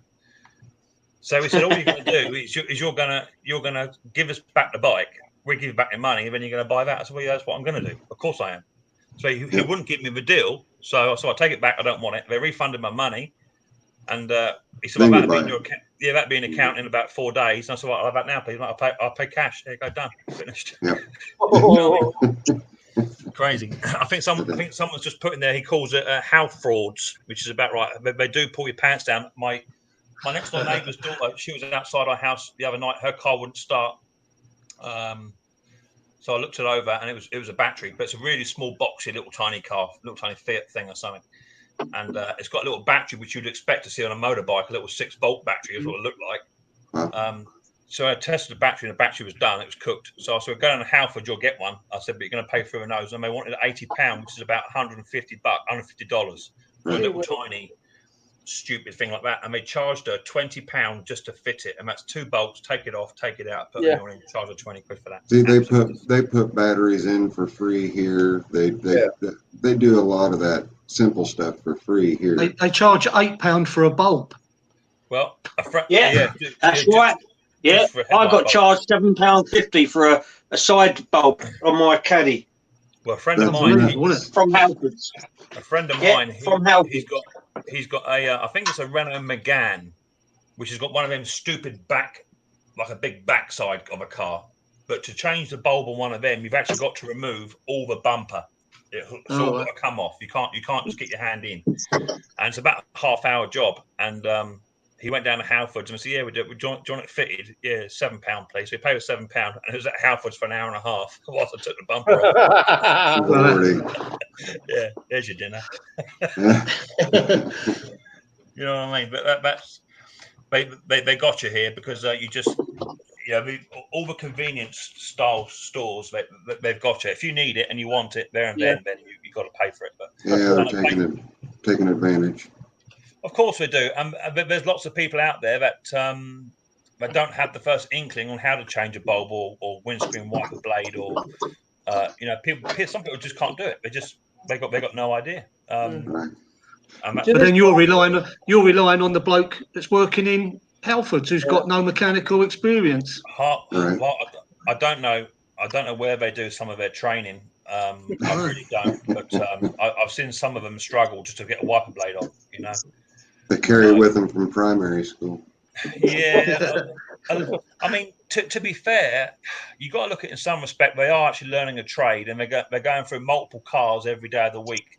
So they are learning. But half of the products they sell in there are, apart from their professional kit of tools, half the stuff I wouldn't entertain anyway. It's more of a shop for these what we call rev heads or petrol heads. It's all for the ones that want to make their car look cool and put a big bore exhaust on the back of it and stripes down the side. Bolt on goodies. Yeah, here in the States we call those fart cans. Yeah, they're the ones. That's it. Yeah, but that's the market they're catering for. The US, has it still got the Tandy stores in the US or Maplin's style stores, like electronic stores in the US? Like what now? The electronic stores, you know what I mean? Like they've got the old Tandy store in the old days. Oh, the old Tandy stores. Yeah, no. Most of our, you're talking about Radio Shack. Most of those are most of those are gone now. Do you have any around you, Steve? No. The only thing I got around me, which is a candy shop in general, is Murray Brothers, that's been in town here in Norwood for eons, since their birth. Yeah. And they're still a mom and pop type candy shop. Right. Yeah. But other than that, all the Radio Shacks are gone.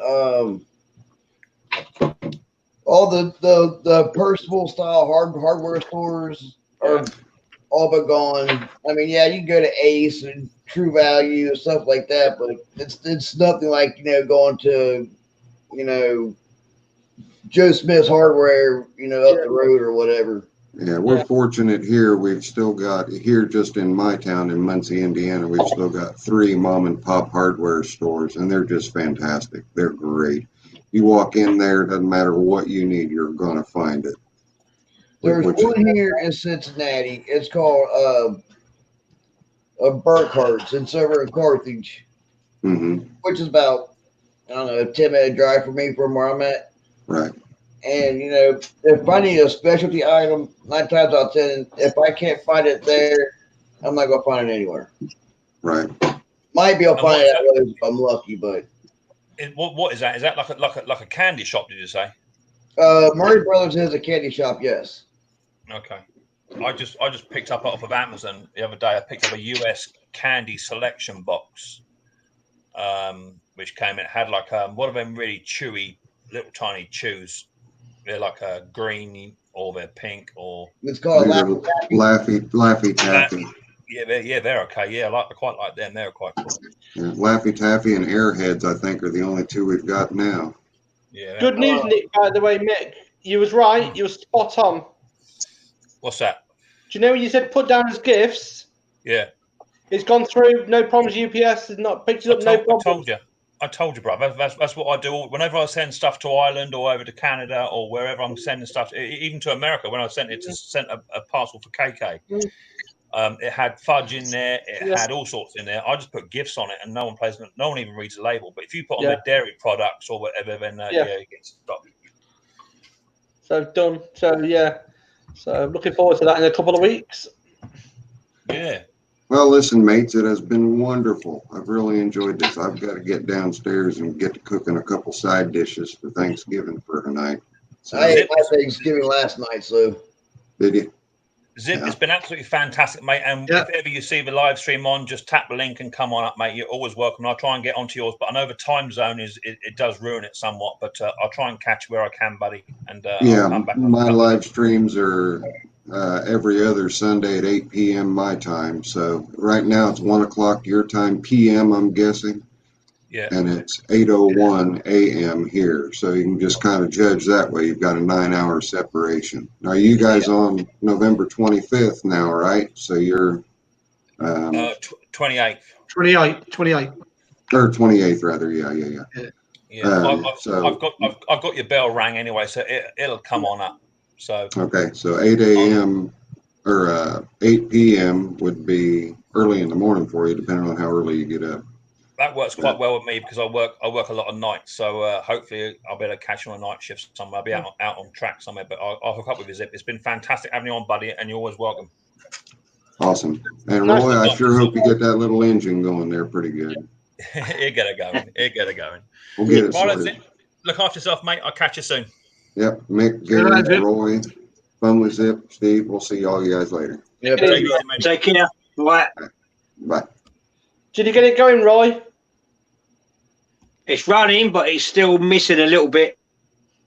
Oh, who's this trying to creep up through? See, this is what happens. Who let the back door open? I've changed the coil. I've changed the flap.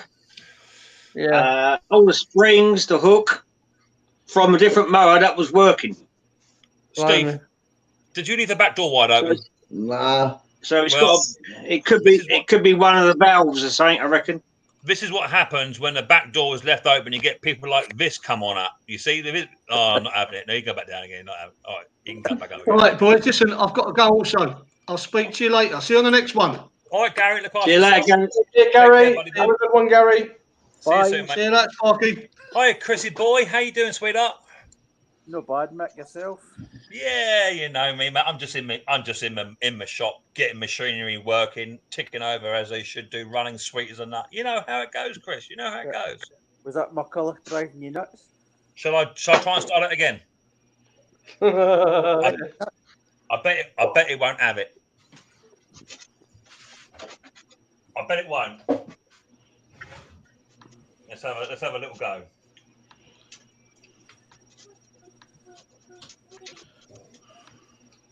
Let's try and put it without choke first. That might help. Let's just try it with no choke.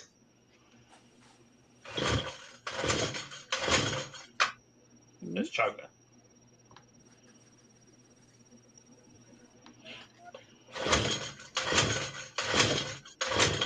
Told you. I think it's that spark plug lead, you know. That's doing it.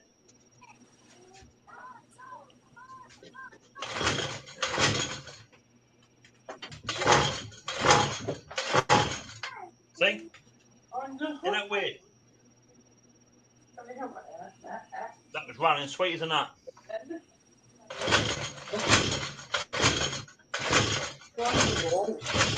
You draw the wall? Oh, all right, they get decorated on it. We just lay up there. Say again. Sorry, my daughter's putting artwork in the wall with white walls. So she just let her do it. It's to get papered of her own. I might just give that old that spark plug a little clean on the back of the old terminal. This is what it was doing the other week. It started up and then it didn't want it.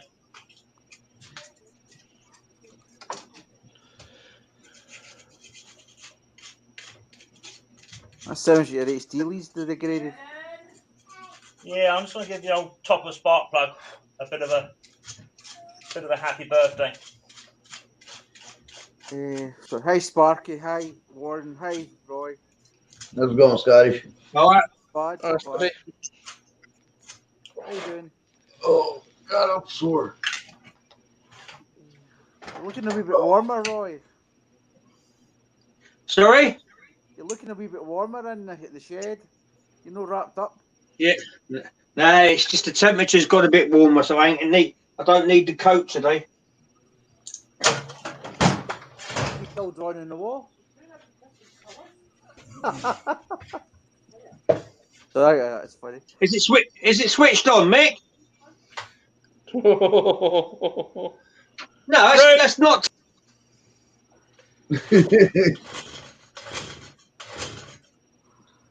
This is what it's doing the other week.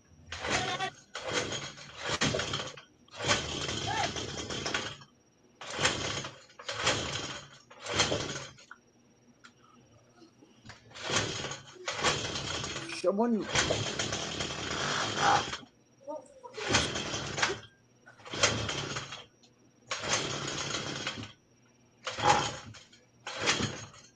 It's going to snap my cord in a minute. You can just see it.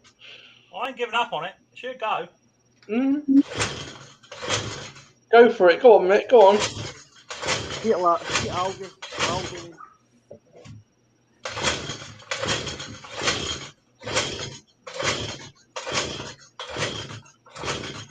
She fired then. I heard it.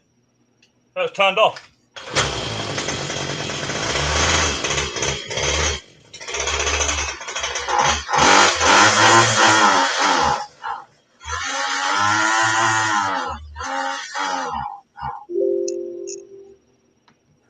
Do you know what? I think it actually. That wasn't. I think it's actually that spark plug or the HT lead. I wasn't taking the mic, taking the penis.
I wasn't taking the Mick.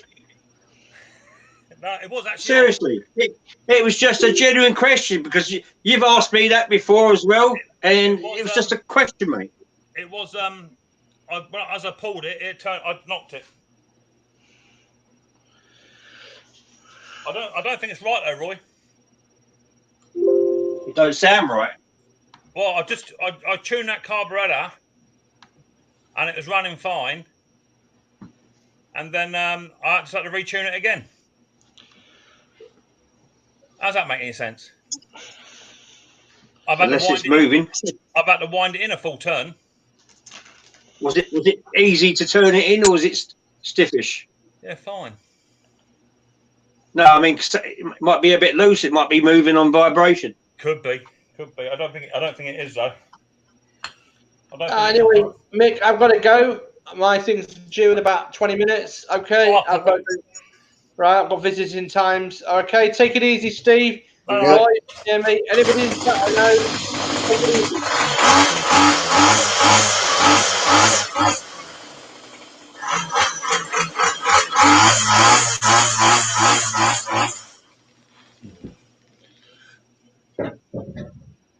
Weird. I had to go and try. Okay. It sounds like it might need a new carburetor. Well, I don't like to whack new carburetors on it, Steve-O. You know what I mean? Yeah. I know you don't, but it might need one. It's had a new diaphragm put in it this morning. I'll try it again in half an hour, see how it goes. Steve, if you've got one hanging around free, Mick will have it. yeah, if it's free, I'll have it. Yeah, definitely, if it's free. Well, I got that old Ryobi blower that worked the shit like you yank one off and send it to you. Yeah, what is it? Ryobi. Yeah, that'll fit actually. Well, when I ship you your box, I'll put it in there. Take it off and hose it down with brake cleaner and put it in a Ziploc bag. There you are, Mick. Steve, sorted. I've just got to get this call. It's quite important. 2 secs.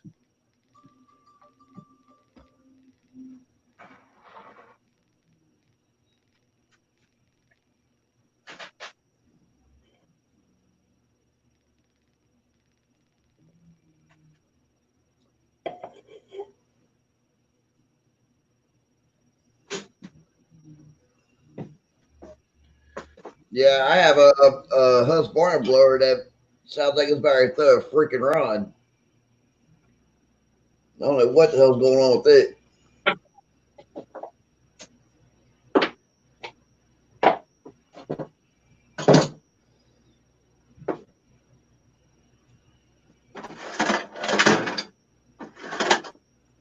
What's he gone? Oh, is he on the phone? Yeah, he's making a phone call.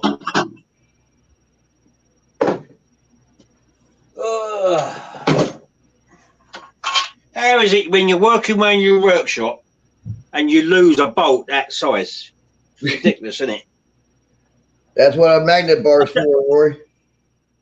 I've just had to get one out of my spares box because I can't find it. It's for holding the tank in. It's just weird. It's not even on the floor around here. Are you there? Oh, hang on. Better. Hey, Mick, I got a question for you. I have a Husqvarna BT150 backpack blower. And, well, actually, I have two of them, but what I'm using now is my backup one. My main one, when it gets warm, it sounds like the rod's knocking. And it's bogging down. Well, if it's bogging, it would be a carburetor issue or a spark arrestor issue. That's what I'm thinking it is, because if you look at the back of it, it looks like it's blown out a bunch of carbon or something. Yeah, take the spark arrestor out and give it a clean and put it back in. If you're in an environment that gets really super dry, hot and dry, then put it back in. But if you don't have that sort of climate where you have sort of good temperatures, where it's a bit dewy in the morning and there's no risk of fire, then just take it out. It all depends on the year. Time of year. You could clean it up and put it back in. That solves the issue. They tend to run better with them not in there, I find. Okay, that's cool. I'll pull with it next weekend when I actually have time to get out there and clean my garage. Yeah, cool. Right, people, unfortunately, that phone call was quite important. My little Riley boy is at school and he's not doing very well at all. In fact, to a degree where he's actually self-harming and he's headbutting the floor and stuff. So he's not coping very well at all today. So I've got to go and pick him up. So, George, what do you want me to do? Do you want me to end the stream, or do you want to just sit here and wait till I come back? I'll be about an hour, 45 minutes. I'm probably going. Well, I've got to go to the shop soon anyway myself. Cool. Right, I'll end the stream. No worries.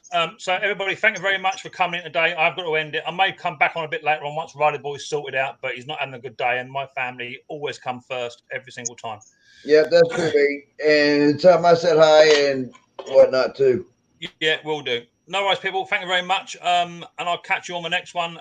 Sunday is my turn live, so it'll probably be Sunday. And we'll go from there. Yeah. Thank you very much, people. So I'll go and get a little Riley Boy. He ain't very happy, so I'll go and pick him up. And see have a good one. Take it easy, people. I'll catch you later on. Yep. Bye-bye. Bye-bye. Bye-bye, mate.